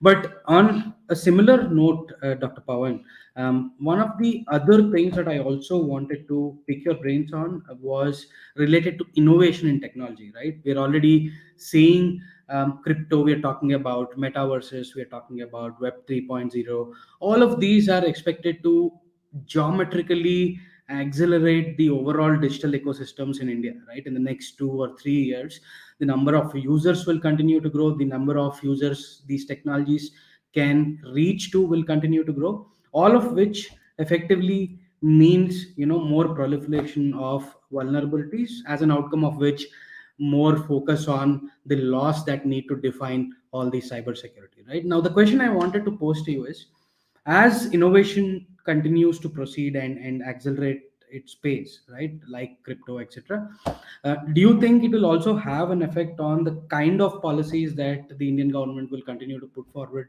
What is the relationship between that innovation and policy making? There's an intrinsic relationship between innovation and policy making. But unfortunately, that relationship often tends to get lost in the Indian context when policies are made in India. First and foremost, in India, we are a knee-jerk reaction society. We always like to give a knee-jerk reaction. So the need for focus on proactive action is one of the urgent requirements of today's times. So I believe that a lot of work needs to be done. Let me give an example. There's so much innovation happening in the country on these newly emerging technologies, whether it's artificial intelligence, Internet of Things, or blockchain. But as a country, we are still clueless of how we want to go ahead and deal with this entire scenario of not just promoting innovation, but also in the direction of coming up with enabling legal framework. A lot of work is happening on artificial intelligence, but we still don't have a policy on artificial intelligence. We don't have a legal stand on how we want to come up with artificial intelligence legalities. This is strange that when I consider and I compare this in the context of the European Union, who's not just is coming up with a detailed law on artificial intelligence. When I compare India with Illinois, who way back on 1st of January 2020 has already implemented the world's first law on artificial intelligence. The time has come there where we need to stop giving just, shall I say, lip service to these newly emerging buzzwords. And if you think, these kind of stuff are going to happen only on the basis of imagination, or because we are Indians, we will, we'll all be superhuman beings, and therefore we will be able to come across all barriers and, go ahead and win over all burdens and roadblocks. We are mistaken. I think somewhere down the line, innovation requires minimal enablement. That enablement is crucial for the purposes of further growth of society and the growth of technological paradigms. Let me give an example. Metaverse has already arrived in the Indian context. We saw an Indian couple in Tamil Nadu celebrating their marriage reception onto the metaverse. And now we already have a new case with us where one of our clients' digital avatars has been raped on the metaverse. And now the client obviously wants to take action. But clearly, the legal frameworks are not yet in place for these kinds of ecosystem. Similarly, the rights, duties, and responsibilities of various stakeholders in the context of not just emerging technologies, but also innovation needs to be specifically well defined. India traditionally believes in a strong hand of regulation. India believes let's over-regulate. So in the context of emerging technologies, I'm very clear. Any kind of an attempt to over-regulate is going to overkill and is ultimately going to cause far more damage than potential benefit in the coming times. Therefore, the focus has to be on minimal enablement, on minimal regulation as a starting point. But a lot of people in India say, well, let's wait on, let's see how the world evolves, and then let's leapfrog. That's also one approach. But mind you, while the time you're waiting for you to leapfrog, you are letting time pass by. And therefore, at that point of time, you're not giving the appropriate support to innovation that your ecosystem is currently demanding and is expecting from you. So I think when I look in the context of cybersecurity, I find India is miles behind. Why? You have countries like China, like Vietnam, Singapore, Australia, Thailand, who have come up with dedicated laws on cybersecurity. And mind you, in India, despite cybersecurity being of such important significance, we have still chosen not to come up with any dedicated law on cybersecurity. The last time we did something on cybersecurity was in 2013, when the nation had come up with the National Cybersecurity Policy 2013. But the problem is, we allowed that policy of 2013 to become a mere paper tiger because we never implemented the policy. Right now, there's a great talk that the government is soon going to now, this year, come up with a national cybersecurity strategy, which could potentially go ahead and inform the various stakeholders about their responsibilities. That's a great idea. That's an urgent need, because today, if there's a cyber attack, nobody in India knows who's supposed to do what in a scenario like that.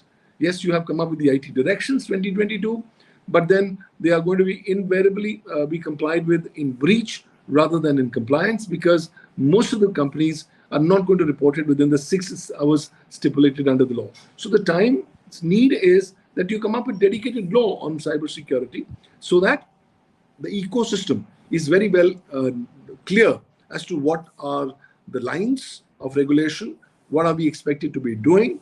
So just to give an example, the information technology rules under the IT Act in the year 2011 mandated corporates in India to implement and maintain reasonable security practices and procedures in the form of an ISO 27001. But look at the practical ground reality. Most of the companies don't comply with ISO 27001. And even when they do follow, oftentimes there are huge gaps in the paper certification they get versus the actual processes and procedures they're expected to be put in place in this regard. So I think it has to be a holistic approach. You will have to put all these stakeholders together as you go forward, because you can't expect cybersecurity only to be the responsibility of the government. You cannot expect cybersecurity only to be the responsibility of the corporate sector. Everybody has to realize that we are all links in a big chain of cybersecurity. And this chain of cybersecurity of India is going to be as strong as the weakest link. And it has to be our responsibility that we do not become the weakest link. And therefore, apart from these technical and legal parameters, there will ultimately be a need for inculcating cybersecurity as a part of your educational process. Good news is that the UGC is saying that we are now introducing cybersecurity as part of undergraduate and postgraduate studies. I'm saying much beyond for the last many years. Make cyber laws, cybersecurity as a part of your school curriculum from the first standard onwards. Why? Because we have started giving devices to children at the ages of 2 and 3. So we are pushing them in the deep waters of the internet without even empowering them on how they need to protect themselves. So I think there is a holistic approach that's required in the ecosystem. This ecosystem is one of the best in the world. We've got one of the best minds in the world. We have the best human resources and the best innovative capabilities. However, what's lacking is the appropriate enabling legal policy and regulatory support to this ecosystem, not just in the context of cybersecurity, but also in the context of emerging technologies like artificial intelligence, blockchain, Internet of Things, quantum computing, and the like. And I think here, the government has to play an important role in this regard in terms of not overkill, but minimal regulation. And the corporates need to also follow the concept of self-regulation. Rather than allowing the government to come inside your space and then over-regulate, why don't we start coming up with the self-regulatory mechanisms and tell the government, sir, that's good enough. You've told us the direction. We are complying more than what you're asking us to do. But please don't come and start regulating or over-regulating. That's the message. That's an approach that's strongly missing. And as far as law enforcement agencies in India are concerned, they're completely clueless on cybersecurity, on darknet, on scenarios of the life.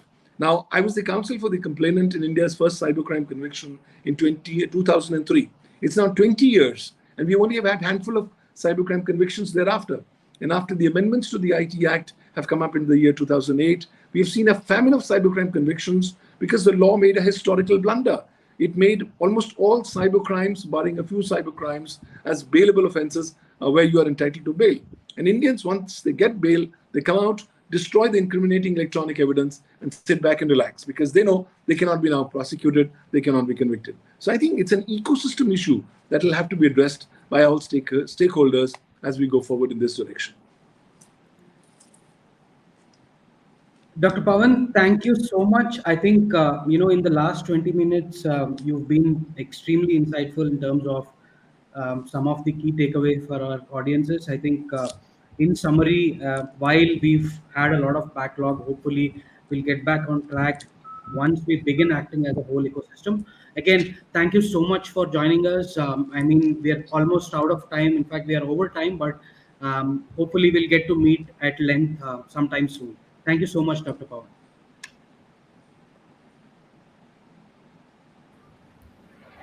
Thank you so much, Mr. Ashwin and Mr. Pawan, for a really interesting session. And this conversation has really enlightened us on the path of security operations in future. And must I add a very interesting take on cryptocurrency, Dr. Pawan, must I add? Yeah. I would request you, sir, to please mute your system. Thank you. I think in the coming times, India is going to be one of the biggest markets for crypto trading. And thank you so much for sharing your very valuable insights on the need of policies in India on cryptocurrency, metaverse, and Web 3.0. Thank you so much once again for joining us here. And in helping us curating this summit, we would like to thank our powered by partner, Intel vPro. Thank you so much, Intel vPro, for your support. Thank you so much once again for your contribution to the summit.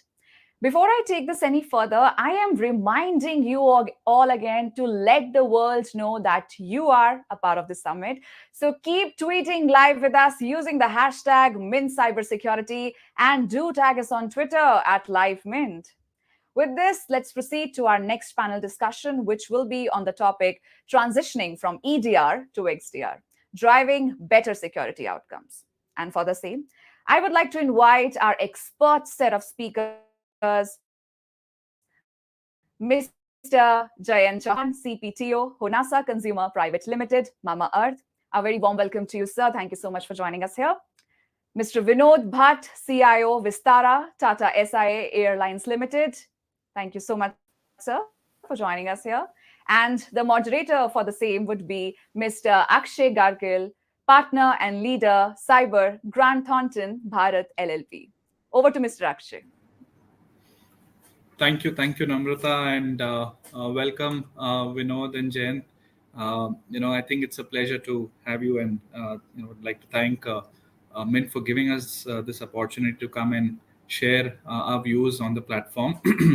So we're talking basically about transitioning from EDR to XDR, and essentially how the XDR, drives for better security outcomes in today's time, and especially today's businesses where you're seeing a fair bit of digital transformation. You're seeing a fair bit of, ecosystem partnership. You're seeing an open, information architecture where organizations are freely sharing information with each other. So, from a EDR to an XDR perspective, we've seen endpoint detection response. Typically, if you look at any kind of an attack, right, you've seen that most of the ransomware attacks or any similar attacks basically try to gain access to the endpoints. They kind of do a lateral movement within the organization, and then they kind of sniff as much information as possible, stay on in case if they have to take the organization to ransom. Then obviously, they stay on, collect a lot of information, and then start exfiltrating the data, right? And essentially, we've seen some of the XDR solutions also where, how do they kind of intercept the kill chain? How do they kind of create those roadblocks for these kind of lateral movements, and then essentially, build intelligence out of it. For a simple example, where in case if there has been a threat which has been detected on the endpoint, then how does the XDR solution essentially build that intelligence and kind of apply the patches or apply the incident response mechanism across all the endpoints within the organization? Just an example. So, with that, I'll post my first question to Vinod.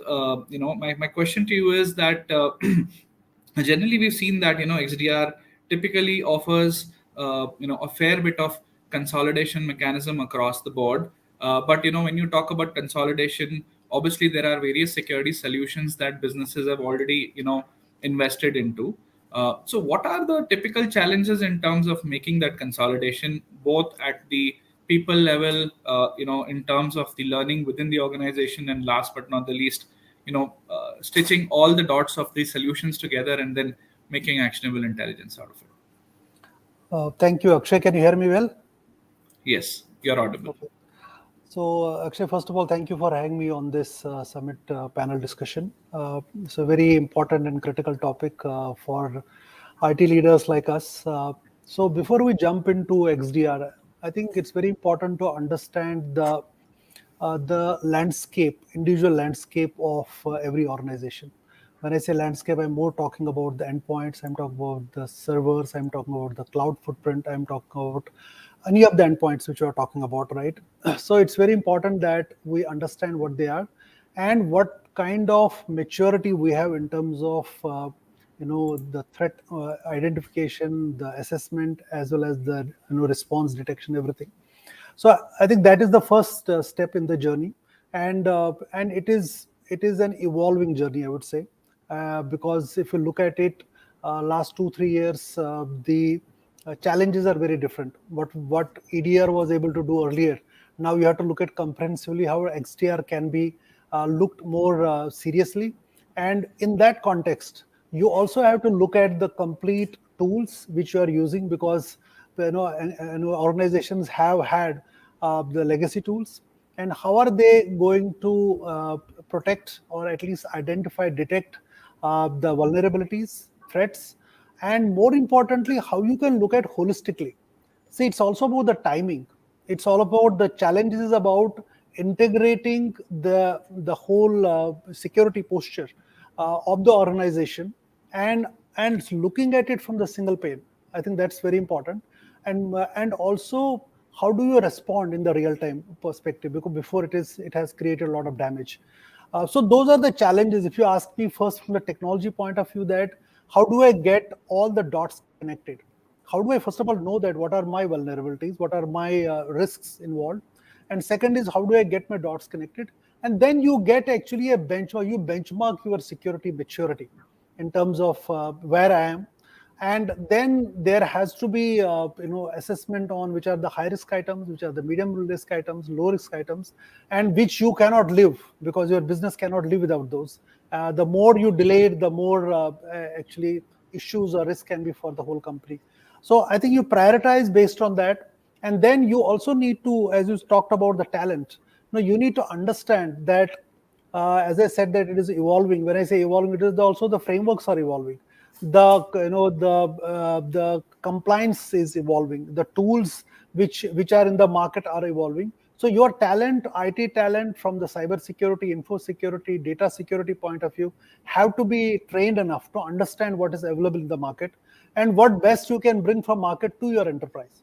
I think that's the other thing. So while there is on one hand you have got the enterprise which you have to look at end to end, then you have to look at what are the tools and monitoring tools, dashboards, detection, response, real time. That is the second piece of it. But more importantly, from your whole talent perspective, who are the people who are actually going to work with your IT organization and also with the partners?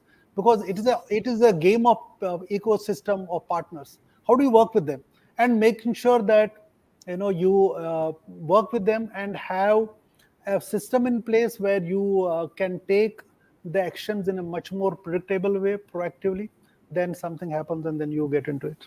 So I'll take a pause here. Akshay. Sure. Thank you, Vinod. And I think very well summarized in terms of looking at the enterprise, the tools, and the talent perspective. And then I take a cue from there and coming to Jayant. Jayant, we've seen, today's businesses essentially are adopting various new technologies. Cloud adoption is on the rise, or I would say it's already, gone to the next level. At the same time, probably if we were speaking 2 or 3 years from now, in the past I would have said perimeters are disappearing. I can comfortably say perimeters have disappeared. So from that standpoint, there is a huge ecosystem architecture, as I mentioned in the beginning of the conversation. I think, if you look at any kind of a kill chain, or you look at any kind of a threat landscape, I think visibility is the key, right?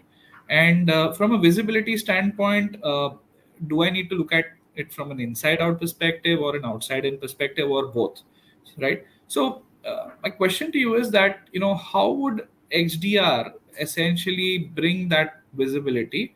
And as to Vinod's point, in terms of, it's not only about looking at the detection, but early response mechanism, so that all the catastrophe or the high impact that is basically possible to be created is minimized. So to just rephrase and start from there, Akshay, first of course, thank you for having me here. And yeah, when it comes to XDR or any technology per se, or any framework that we deploy, be it manual, be it automated, right? I mean, what's really, like you said, is important is that you know your house, right? If you don't know your house, you really can't do much about it because you have the back door open, right? So I think visibility from a business perspective and risk perspective, XDRs help us because they consolidate that. That's one thing, right? I mean, it's a framework which integrates other solutions already existing, and that's why an XDR is not just one step up from an EDR, right? It just changes the way and uh, acknowledges that now we live in a very omni platform world, right? Which we were ignoring. We were assuming that we've got the device and the device is the endpoint, and let's just secure that, right? But unfortunately, the network is a critical part of it. And like, I mean, even for me, it's engineering, right? I mean, I think I found networking really difficult, right? I mean, I think from that perspective, I think we in IT technically end up ignoring it to some extent if we have a VPN, or we just assume that firewalls and technology like that will save us, right? I think one, knowing that really well. So XDR really is that if you have a framework like XDR in place, you get a good glimpse of what you have, what containers you have, and especially for let's say startups, right? You're mainly on cloud only. I mean, you haven't foreseen device level threats because everything's on the cloud. I mean, your dev environments are on the cloud. You can't download stuff, right? Your database is on the cloud, right? Your whole customer service is on the cloud. But that means that with this hybrid way of working, of operating as well as working, right, from home and home network as well as the office network, right? It is important that you are able to crystallize and have a view which helps different stakeholders. Now, different talent will see IT and the scoping of it differently, right? I mean, as every individual would. Maybe even I would change my view of how I segregate a flow or a kill chain, right, for example, right?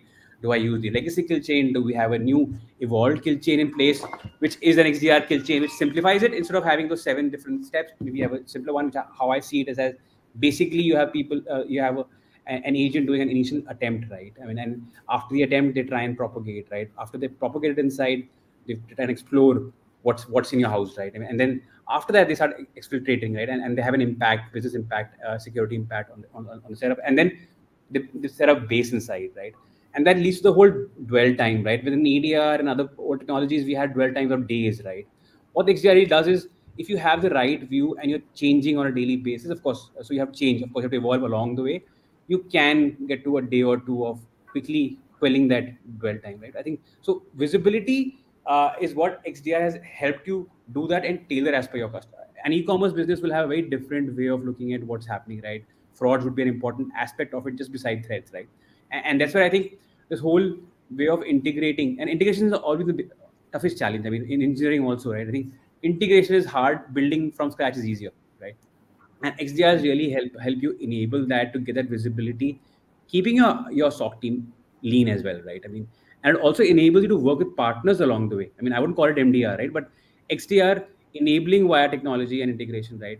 And having that visibility, having that HUD which you can customize on a daily basis, and team DRS perspective, really makes it easy to manage it. Because if you don't know what the threat today is, you'll not know what the threat tomorrow will be, because you'll be caught up with the previous threat itself, right? So I think it's an evolution that we a welcome change. How do we take it up? How expensive it is? All that are questions, because we aren't used to it. I think in the Indian diaspora, right? I mean, unless you're a very big organization, how do you inculcate that way of looking at security, right? Is what's evolving thanks to COVID and XDR and other frameworks, right? But yeah, I think I'll stop there. Akshay, from a visibility. Thank you so much for that view. And I'm just going to take a cue from what you said, especially in the frauds area. And of course, early detection can actually prevent frauds, but as a post facto as well, Vinod, my question to you is that organizations today essentially invest into SIM source solutions, right? And of course, so where do you see XDR? Does it really complement a SIM source solution, or is it overlapping in nature? Yeah, I think let's understand basically, SIM, SOAR, XDR, and I will put one more element to this SOC, to this whole picture.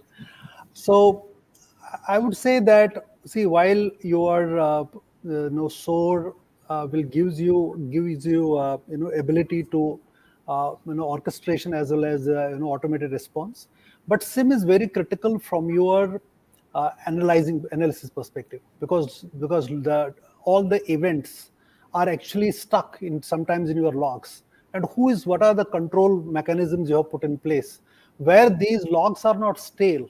You're not coming to know about a SIM activity after, say, the event has already gone over. So lot of organizations have SIM implemented, but it is not truly a real-time SIM. They have not integrated. I think Jen talked about integration. The key is that how do you integrate and take the decision or have the inferences ready in near real time. I think that's what the key, so that the early response can be given. But if I have to really focus on SDR, XDR perspective, if you look at it, there are a lot of technology changes which have happened. Now you actually can create a data lake for XDR, which was not earlier there, which EDR doesn't give you. So when you talk about the end-to-end visibility of all the threat-related behavior analysis, you can actually, otherwise it's a lot of noise. See, the big risk in IT is that you don't know what is the false positive or what is the real issue. So you tend to ignore the real threat also. See, there's where XDR, based on the whole analytics, AI engine can run on it. You can actually filter out the real threats, and that can go to your SIM, that can go to your SOC, depending on where you are, and you can take meaningful decisions. I think that's a very important, I would say, contribution, apart from connecting all the dots of XDR, that you can actually analyze it easily, you can filter it, and you can do behavioral analysis. You can actually predict that something is going to happen. And you can put the plugs in place. I think that is where the whole, I would say, scheme of things is. But I think I will come back to the visibility portion of it. So if you have got these pieces integrated, it's very important to monitor it proactively. When I say monitorly, you can actually get a green, yellow, red kind of status for your entire enterprise, where if you are red or yellow in certain areas, you can drill down and exactly find out whether it is an email issue, it is an endpoint issue, it's a server issue. I think there is where a lot of workbenches are also available in the market, which can help them to model it, which then help them to drill out. So the security analysts can do their job much more meaningful way than what they used to do. Because today there are tools available. And if you look at, as I said, that there are data lakes available, the analytics is possible, inferences are possible. And then if you have got this kind of drill down mechanism, I believe that we can take a lot more decisions in a proactive way. Akshay. Thank you so much, Vinod. And I think you made it very to understand in terms of all the features of an XDR, which basically can raise alerts into the SIM or and then eventually to the SOAR. Jen, is it possible to kind of highlight some use cases on how basically an XDR implements a kill chain model in today's time, especially in this large complex IT environment that we're seeing in most of the businesses today? So one thing that's changed, Akshay, from previous times, of course, right? I mean, I think around 16, 17 onwards, is that a kill chain technically is like a sequence. I mean, you technically want to stop the intrusion at all the gates, right? But now what's happened is that I think kill chain is not really valid in that sense, because now the attacks can happen at any stage. It's not necessary that there is a reconnaissance step required for it to initiate, right? So I think from a kill chain perspective, what XDR of course enables you to have protection at each stage, right? Because one, there's also preemptive in a sense, because you can identify, example, a reconnaissance step is not something which impacts you much, because you're sure that your data lake, which has all your secure data, is encrypted, can't be breached. You're quite sure of that. You can still mitigate it, right, without really required to stop them at the recognition step. So I think XDR in that sense helps you even at a predictive step because they're getting inputs from across all, be it your cloud application workloads there, be it email, be it your firewall, right? If as simple as somebody working from home, right? I mean, if I'm working from home and I have my device working, right, and I realize that there are different. Now, again, one of the key components which goes into an XDR or any framework is the identity, right? I mean, the identity itself is different, right? Now, depending on how evolved you are, and like Mr. Vinod said, right, rightfully, and I also believe that your security is as good as how you use the tools, right? I mean, you might have antivirus, and you can still find a lot of stuff if your team's really looking at things, right? I mean, and you might have XDR, and you might still miss all of these things because you do not have a SIM in place, and you're not logging and evaluating them as per your own custom requirements. Maybe you have put in some exclusion policies, right? So I think in that sense, from a kill chain perspective, XDR helps you because at different again, I won't use the over abused AIML term, but of course that's what they use to identify predictively what has changed behaviorally across, right? What anomaly has occurred, be it a device level, identity level, right?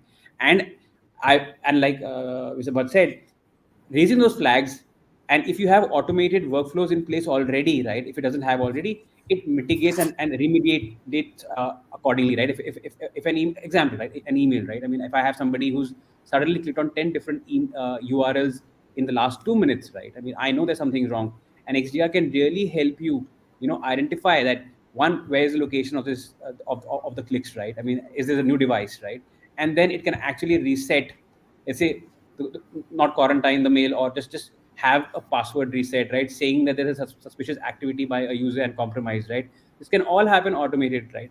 So I think in that sense, you can, at different steps, XDR can even jump at the last step where your data has been breached and it's about to be exfiltrated, right? I mean, it can stop it there, right? It can just completely disable the communication. If you do not have a MDM in place, you might not be able to stop the device, but you could actually stop the whole personal communication landscape on the device, right? And they cannot email, for example. I can block the Gmail for a personal ID, right? And that's how XDR can actually help you, and of course, I think we've evolved more. The Mitra attack framework is I think, one way of saying how does it work, right? Of how what tactics are being deployed by, let's say, the Indian e-commerce fraud cases, right? And do you have the techniques and automated remediation and response steps in place already? I think with various native integrations, those remediations and the response steps are already in place, and with the automation workflow, right? I mean, and that's why, to answer the question of the SIM and SOAR, right? I mean, at different level, you require different things. An example of one of the, of course, American credit rating companies, about the breach that happened. It was fairly famous, right? It could have happened without an XDR if they had proper SIM and SIM in place, right? If they had proper logging in place, right, of what happened, and if they had the proper and XDR really helps you in visibility of what's vulnerable. Example, what patch is required. If you had your Apache Tomcat struts update available, right? It's just a click of a button. It's even automated, right? I mean, XDR can help you automate all that, right? And you don't really even need a team to do that. So I think in that sense, an XDR goes towards the whole asynchronous way, not just a sequential kill chain way of stopping and mitigating business impact. Of course, dwell time is there, but you can still mitigate it. Sure. Thank you so much. I think we've spoken about mitigation. We've spoken about early warning. We've spoken about various aspects around, automated workflows, etc. My question is now more on the investigation side. So let's basically understand, in the advent of an attack, right? And then of course an RCA has to be done. In terms of learning what were the IOCs, what were essentially the IPs which were compromised, what were the assets which were compromised, and to what extent, and of course correlating all of that information to make meaningful, actionable intelligence out of it. How would an XDR basically play a role here? Maybe we can start with Vinod and then maybe go to Jayan. See, Akshay, if you look at it, once you, as you said, that once you understand what is my attack surfaces, we have assessed your risks. So from addressing point of view, XDR can help you if there are some configuration issues, you have not configured it well. There are some accounts which which have not been used at all, and those account passwords have never been used. I think that indication you can reset those. You can make sure that you take those corrections, and also if there are any vulnerabilities within the apps, within the servers, within the cloud, so that also you can make those corrections upfront from the mitigation point of view. And also if there are any firewalls, any IPs, any which are exposed, which are not behind your network, and you can harden those devices also as part of your investigation. And more importantly, where you have got endpoints, emails, which are probably more prone. You can actually isolate them. You can take some corrective actions in terms of whether the users are more vulnerable, what kind of devices are they using, what kind of network are they using, what kind of access are they using. I think that really helps you. And also I think it should not stop at what you have found during your investigation or what assessments you have done. You should also look at that, where is my short-term, long-term plan for my whole security transformation. Because as I said in the beginning of the call, that there are a lot of changes happening in the industry. We're talking about trust network. We're talking about now SASE framework. So if you are making these investments, if you are making these course corrections, how are you going to align those changes, those steps which you are taking, and they are actually future ready for you from your leadership perspective, while you are safeguarding your assets, your endpoints, your networks, your cloud, your servers. You have to make sure that also you are future ready and industry compliant. And particularly there are many regulations in some of the industries where you need to make sure that if there is a data related regulation which can impact through your security, you need to be aware about it, and whatever controls you need to put in place from that perspective. I think that should be part Yeah. of your mitigation plan. Sure. Thank you so much. Pretty good views. Jayant, any other views that you have over and above what Vinod mentioned? Yeah, to actually visualize, right? I mean, again, won't call it the kill chain. I mean, what happens is that when you're investigating and doing forensics, you've done a couple, earlier, is that how do you know what the trail was, right? I mean, example, if something's happened, right, anomalous, and the platform, XDR platform, gives you 100 alerts, right, and depending on severity, you could pick them, right? It really, with single clicks, it actually tells you what the trail was. Whether it came via a firewall breach, a port being open, an application being downloaded by an admin, and then an email coming, right, and then a cloud container app being run, and then of course placing an order, right, and the order goes to the consumer's house, delivery happens. It helps you visualize that whole trail, because of course it's analyzing, right? It's not just a log based, but also behavioral.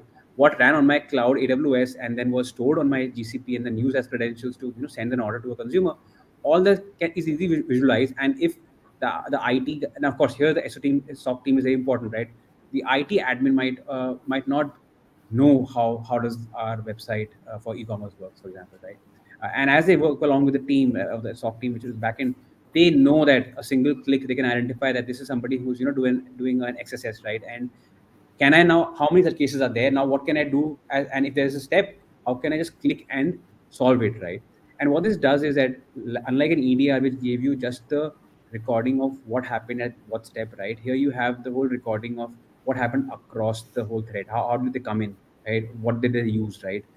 If there's a as simple as a social engineering, right? I mean, it doesn't help you, but it helps you identify the identity of somebody who's compromised from a social engineering perspective, which technology can't detect, right? All that really helps you from a forensic perspective, and that visibility, again, back to the first question you asked, right? It really helps you with a click, with a couple of clicks, you can actually have remediation in place, right? And you can solve. So I think in that perspective, and I think part of cybersecurity forensics is the most interesting but harrowing time that you can have when you are handling it, right, as a CISO, right? I mean, it's just it's like the bomb's ticking, right, and the bomb's going to explode. But it's also very interesting from a psyche and an intelligence perspective. How do you track it? And I think XDRs have really evolved to make it even more interesting for people to play around with them. So yeah, I think they have really, and I know, like I said, a couple of cases that we've seen that how they really help you, and you realize that thank God this is completely worth the money, right? Sure. No, thank you so much. I just had one point to make here was Vinod, you mentioned about zero trust architecture and zero trust. I think some of the practices which basically form some of the industry leading adoption practices for XDR also includes micro segmentation, policy based access, identification of rogue devices within the organization, then follow a very strong change management policy, and so on and so forth. So, my question here was that, do you see commonalities when, CIOs or CISOs like yourselves, kind of think of looking at an out of box solution, trying to basically take one step ahead of what the threat landscape trend essentially is going on in similar industry? Yeah, of course. That's what I said, that you should not look at what is happening now. You should also look at what is going to happen. And also, see, some are threats which you can identify. Some are the threats where I think Jen talked about, I also talked briefly about the whole behavioral analysis. You actually, because attacker may be actually watching you for 3 months, 4 months, and then attack. They don't do immediately. They really understand it. So if you are able to understand that pattern, you can actually put the right analytics, right preventive measures upfront, and you can block it, stop it. Second is also the architecture, the way you want to modular it. Even if you are attacked, what portion of your organization will bring down? Will it only be stopped at the firewall? Will it be stopped at the first server? What kind of apps you have on those servers? So I think that whole goes as part of your security architecture also, that even if it is happening, that how can I have minimal loss to me and to the business. And also, as I said, that this is an evolving landscape. So how do I invest in the tools? How do I invest in the processes? How do I invest in the endpoints where the new frameworks are getting compliant with it, and also the risk score for the organization comes down. Because if you are not able to visualize your risks, I think it's very hard for you to address it also. So you need to have that, and these tools give you that flexibility and visibility today, where you can actually understand that what are your risks and which you can address.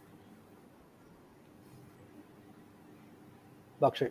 Thank you, Vinod, for that. Jen, any concluding thoughts from your end? I think we are running short on time, so I think we will be wrapping up.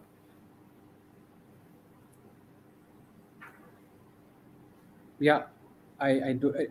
I think I have only one point with regard to security, right? I mean, I think what you don't need to store, you don't store, right? And what you can segregate, right? I mean, the whole zero trust thing, right? I mean, we started off managed data also in power and business intelligence, right? Where you have democracy, right? Where you want everything to be available to everybody, right? It's just a very different paradigm, right? Where you don't trust anyone and you say, what? And I think those are two very contrarian ways, and there are different teams working on those different views, right? But I think from a security perspective, we realize that if you have the right frameworks in mind, both are still possible, right? I mean, having equity in access, but with zero trust is easily doable if you have the right framework of working, right? I mean, be it IAMs, right? Be it permissioning, be it right way of onboarding folks, right? Of consumers. I think all that is a systemic way of building an org, and I think it becomes very important that we keep that in mind. And then both of them are possible. Data democracy as well as zero trust is possible at the same time. Yeah. Thank you. Thank you, Jen, and thank you for those wonderful insights. We spoke about right from the data side, the initial analysis to the threat detection, and then the attack response pieces as well.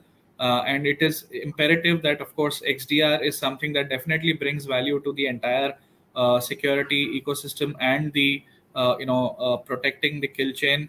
And at the same time, of course, it requires its own set of policies, the framework, and then basically see how it would basically correlate from an adoption perspective within the organization, so as to the correlation becomes very seamless and the adoption also becomes very seamless. With that, thank you so much. Back to you, Namrata.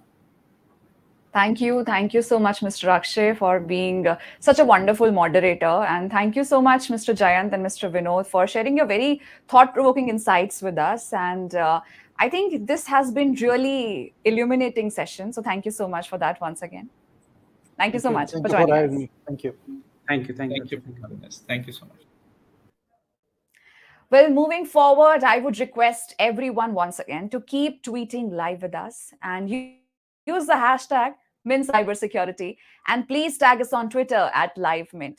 Also, we are conducting a research on a very new platform, Channelscape. So, right now, there will be a QR code which will be flashed on your screen. Please scan it, and with that, you may participate in the study, and you can win some really exciting prizes for that. Well, now we have our next panel coming up on the topic hardware-based security, securing the weakest link. And for the same, I invite our brilliant set of panelists, Dr. Yask, Chief Information Security Officer, Indian Oil Corporation Limited, Mr. Mukesh Sharma, CTO, Pesa Bazaar, and our moderator for the same would be Mr. Anand Tiwari, Partner, Risk Advisory, Deloitte, India. Over to Mr. Anand.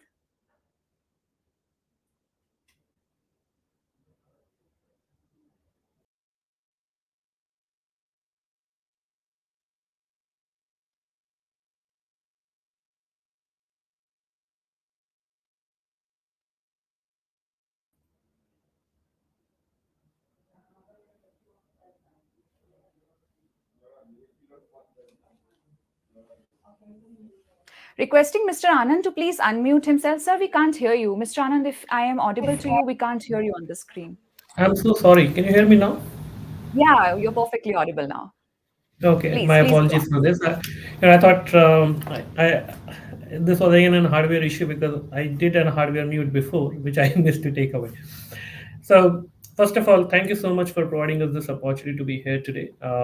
This is I've been through some sessions over last few hours, and I think the very interesting conversation on different topics with different panels which have which have preceded it. So the benchmark is high, and we will do our best to share our knowledge, wisdom, and also learn from each other during this process.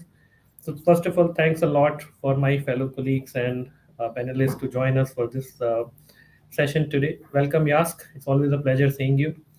Hi, Mukesh. Great seeing you on this call. And I think I have been, with all my experience in for more than 2 decades in cyber, this is a topic which I've never seen in any event or any conversation being discussed. Right? It is not something which is common for us. We always discussed, securing cloud or securing enterprise or securing end users, but probably the most critical element on which everything runs. Right? We take it for granted.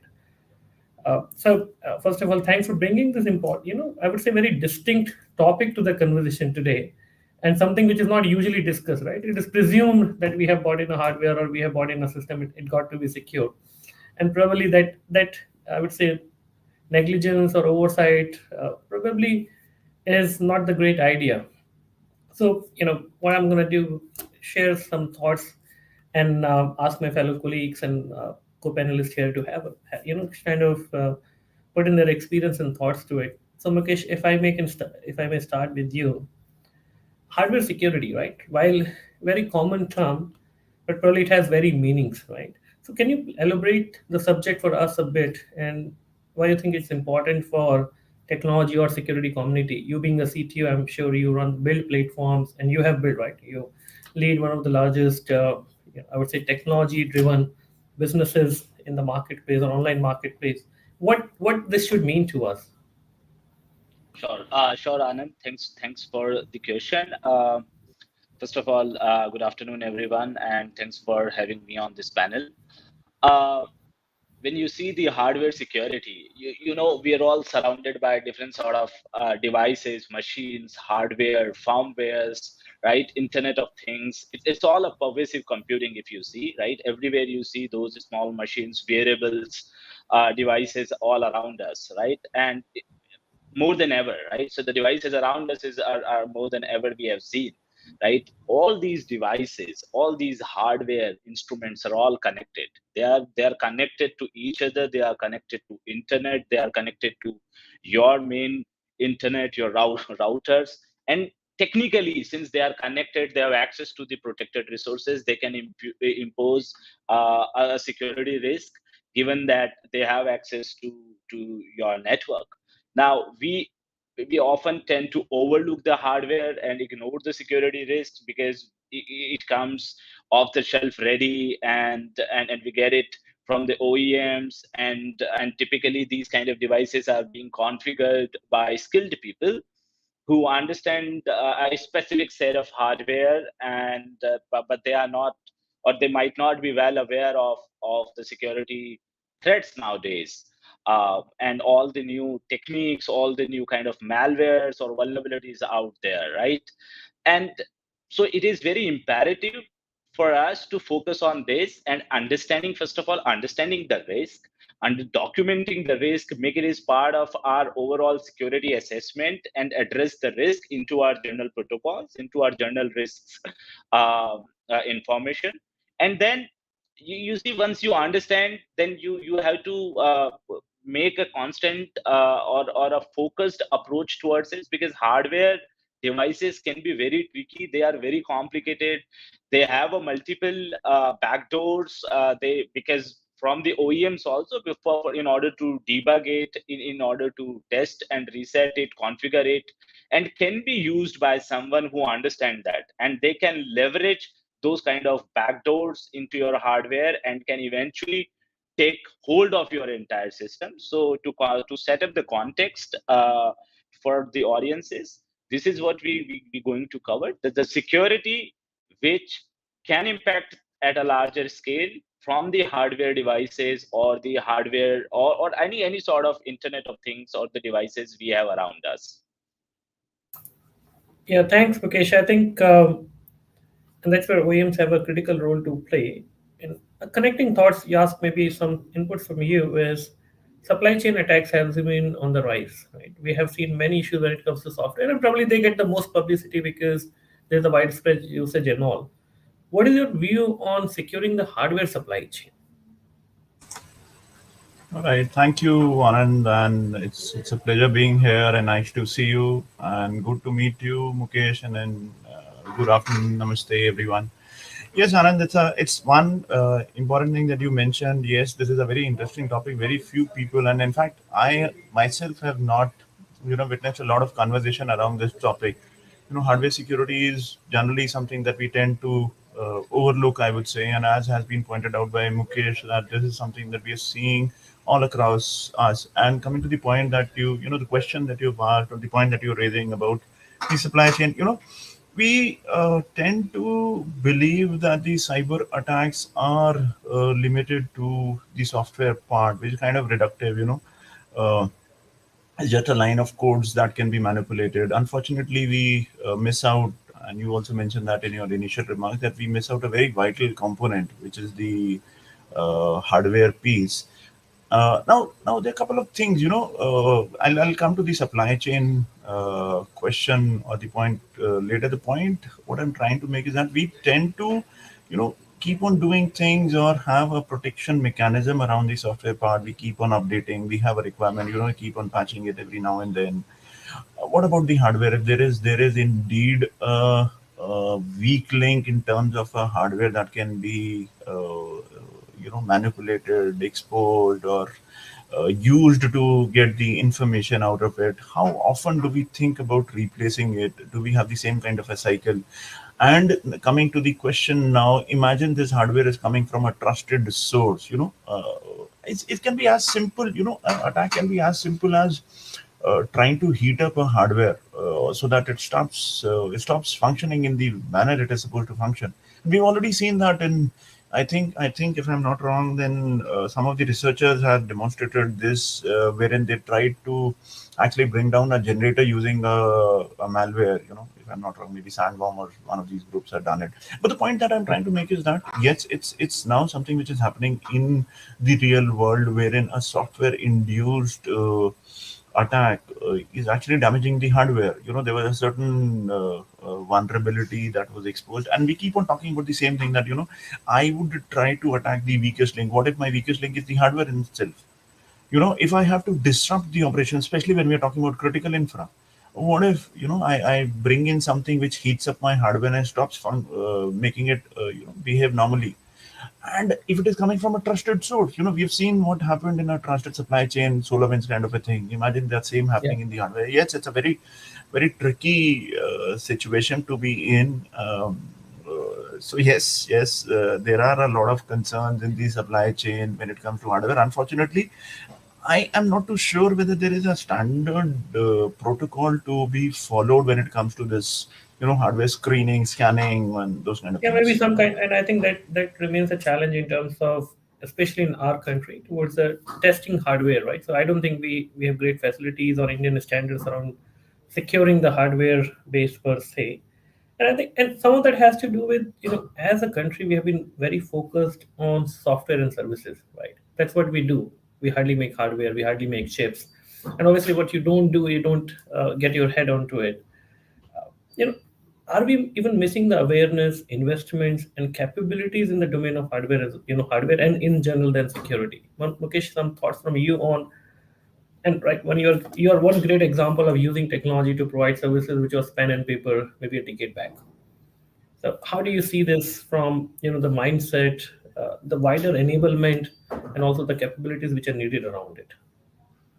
Sure, and completely couldn't agree more. Look, we are well known across the globe as a software exporter, right? We are India is a world hub for the software system. We do make most amount of software in the world, if you see, and we all know that. We have giants like TCS, Infosys, Wipro, Tech Mahindra, a lot of other companies who are massively generating these opportunity of software services, software building, development, all around. In fact, if you see the FANG companies, when I say FANG, like Facebook, Amazon, Google, all the big names, right? They have their development center in India, right? Or not just one development center, they have their multiple development center across India. Now, why it has happened? Because we have that kind of a culture or ecosystem has evolved around it, and we have that kind of a skill set available who understand the nitty-gritties of software, and who can clearly lay out an issue, clearly lay out the complicated diagram or complicated implementation of such projects. But when it comes to hardware or a firmware, we have such OEMs in our country. Unfortunately, no, or very minimal, right? We do not have a microprocessor or a setup of assemblies. At a best chance, we have a PCB assembly lines, but not more than that. We do not generate. We do not create or manufacture hardware here. We do rely on imports when it comes to the hardware. So since we do not have that manufacturing or OEM ecosystem here, so we do not have that skill set required, or we do not have that kind of infra available to us. And because of this, people do not understand the nitty-gritties of hardwares, and they, in fact, they do not understand the manuals. All hardware comes with a manual, so they do not have a habit of even, in fact, reading a manual and how to read it. Even if they have got access to the manuals, they do not understand the modus operandi of it, right? You see, there are systems like Arduino, Raspberry Pis all around the world, which has revolutionizing the way software, hardware, and the overall ecosystem, immersive ecosystem, is moving towards almost bridging the gap. But that kind of Yeah. ecosystem is lagging in India clearly. And if we need to access these kind of system resources, we of course have to rely outside of the country. And since we do not understand, we have a gap here in terms of in terms of understanding, first of all, and in terms of understanding, of course, the security threats imposed by these kind of hardwares. And if we really want to change the scene here, of course, first of all, we need to realize, like, this is an area which we have been ignoring. Once we do that, then it needs a big investment push, both public and private. It Yeah. needs a big investment push. It needs policies around it. I can see government have those policies and been consistently pushing it around. And then once we have these, it will create ecosystem around it. And then once you have these kind of OEMs, manufacture industry around it, then people will upskill themselves because they would need it, such kind of people. And once you have these people around, you will able to understand the nitty-gritty of a system. You will able to understand the possible threats, possible risks around it, and you will be able to appreciate it, and you will be able to make it as a part of your system. Because very clearly you can see, right? we all do understand these software aspects, right? We're doing this video conversation. We are very familiar with these kind of interfaces, right? But I don't know, like, since I have a large team here, I know I can bet only 10% of people might have seen the actual microprocessor in their hand. They don't even see, they don't even know how it look and how it feels and what kind of backports it has in order, what kind of things it needs to require to configure. So till the time that we don't have that kind of awareness, both in terms of, and hardware needs a different kind of a networking setup. So till the time we do not understand all the aspect of it, I'm sure we would be struggling big time. Absolutely agreed, Mukesh. But I think Yask has a different problem to deal with, right? Because he is, or his organization, I'm sure, would be introducing uh, specialized hardware, IoT devices, connected devices, I think more than ever over last 5 years or so. So, and yes, I'm sure this would have come to your mind in terms of how do we secure this environment, right? And I'm sure you do a great things doing that. But any thoughts or what concerns you see when it comes to related to hardware security for IoT and connected ecosystem or connected devices?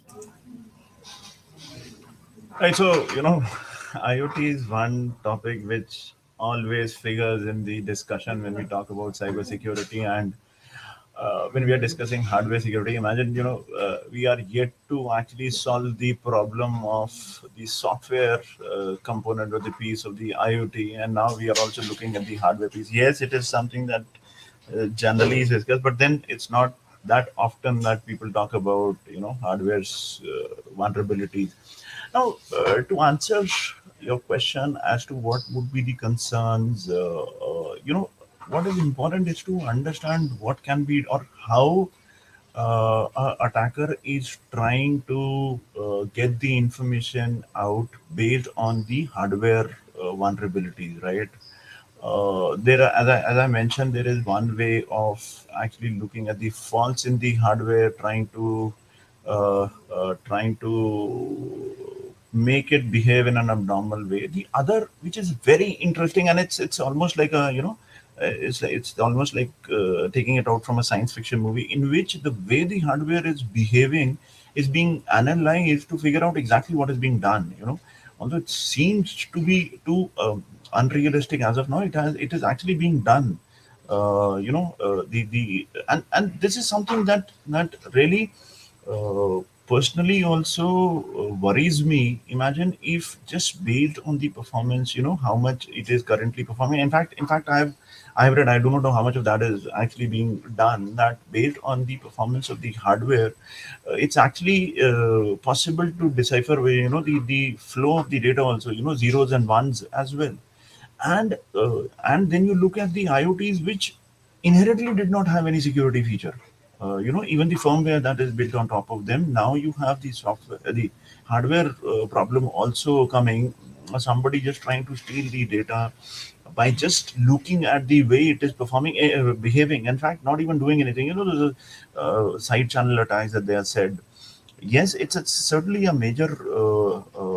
It should be a major point of discussion. But unfortunately, I don't see that happening. In fact, IoT is unfortunately, and I think this is what Mukesh also mentioned, that people over here have not actually seen a chip in their hand. How difficult it be for those people to actually understand the intricacies in the manufacturing or the hardware faults.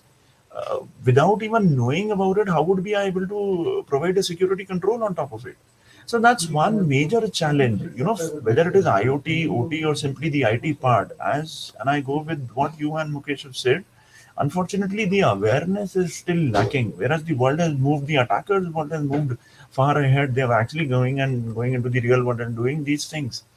Yes, to just summarize. In over the period of time, there's always an exploitation going around the weakest link, and Yes. probably as we have secured our ecosystem, connected environment, probably it's gonna go down to the point wherein there was a time when users were the weakest link. There still are, but right, there's a lot of work which has been done. Right, the previous session was around XDR and related to securing the enterprise users, so and so. So, the last two quick questions, one for each of you, considering the time. So, Mukesh, how do you compare hardware and software security, and what distinct protection each can bring to today's systems or enterprise? 2 minutes to you. Sure. So, you see, in terms of hardware, we are very well aware of the possible security threats. We have the documented processes. We know we have a knowledge base with us, right, about software security. People have SDLC processes and secured software development processes, and this is a part of a standard ISO 27001 also, right? You see, and people and the org which are compliant to these ISO, ISMS policies, they're very well aware of the security for software. But these kind of things does not, or even if it exists, people are not aware of. Hardware needs detailed understanding of the machine, right? So first of all, like once you have that hardware, before you finalize it, you need to make sure like you understand that machine, and then you see, like we understand the software, you need to understand those machines. We have a real-time monitoring for software, we have alerts, we have anomaly detection for software, but we do not have a similar kind of stuff for hardware. So we need to have a similar kind of stuff for hardware. We talk about zero trust security, borderless, boundaryless security when it comes to software systems. Then we need to have a similar kind of a security posture for hardware also, right? We need to have a proper audits, upgrades. We need It's to like implement choosing your HSM. bets wisely and making sure that you are looking at the controls and you're asking the right question before you make hardware investments. You ask last question for you, 2 minutes again. Your thoughts and suggestion that an enterprise CISO like yours shall look at while investing in technology, especially investing in hardware, and what your thoughts and your suggestions that you like to share with the community on the call. Yes, I think a couple of suggestions. One, obviously, it has to be absolutely clear. The partners have to be really trusted ones. There is certainly a need to recheck the partners or the credibility of the partners. It's quite possible, especially when we're talking about hardware. It's quite possible that the hardware is refurbished or maybe brought from a source which is not known. Therefore, it is an absolute must. We always tend to go for the cheapest one. Probably might not be. I mean, I'm not saying that the cheapest is always the would be the most problematic one. I'm just saying that should not be the only criteria. Inherent trust is to be made. One, that is one part. Two, I think it is about generating awareness about it. I think there are a couple of standards now which are always talking about some kind of verification or validation to be done before bringing the software package inside. Same thing is to be done for the hardware as well. I think it's what. If I'm not wrong, some SPDA, something like that. I don't actually really remember. Something on the software part is there. The same thing has to be emulated in the hardware piece as well. So, simple suggestion. It has to be thoroughly checked. The sources have to be checked.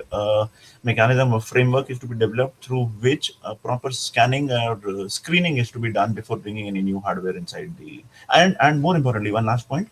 It is to be now understood that software can also, or hardware can also be a threat vector through which an attack can be carried out.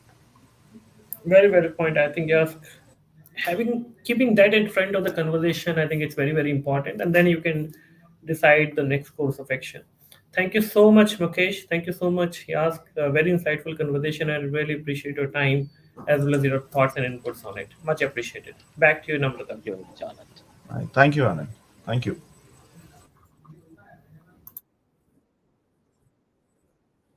Thank you. Thank you so much, everyone, for such an enthralling discussion. And I think there have been so many key takeaways for the audience. And this session really sums up the essence of today's topic. So thank you so much once again, Dr. Yask, Mr. Mukesh, and Mr. Anand for this wonderful discussion. Thank you so much for joining us here. Thank you, Namrata. Bye-bye. Thank you, Namrata. Bye-bye. Thank you. Thank you. Pleasure having you.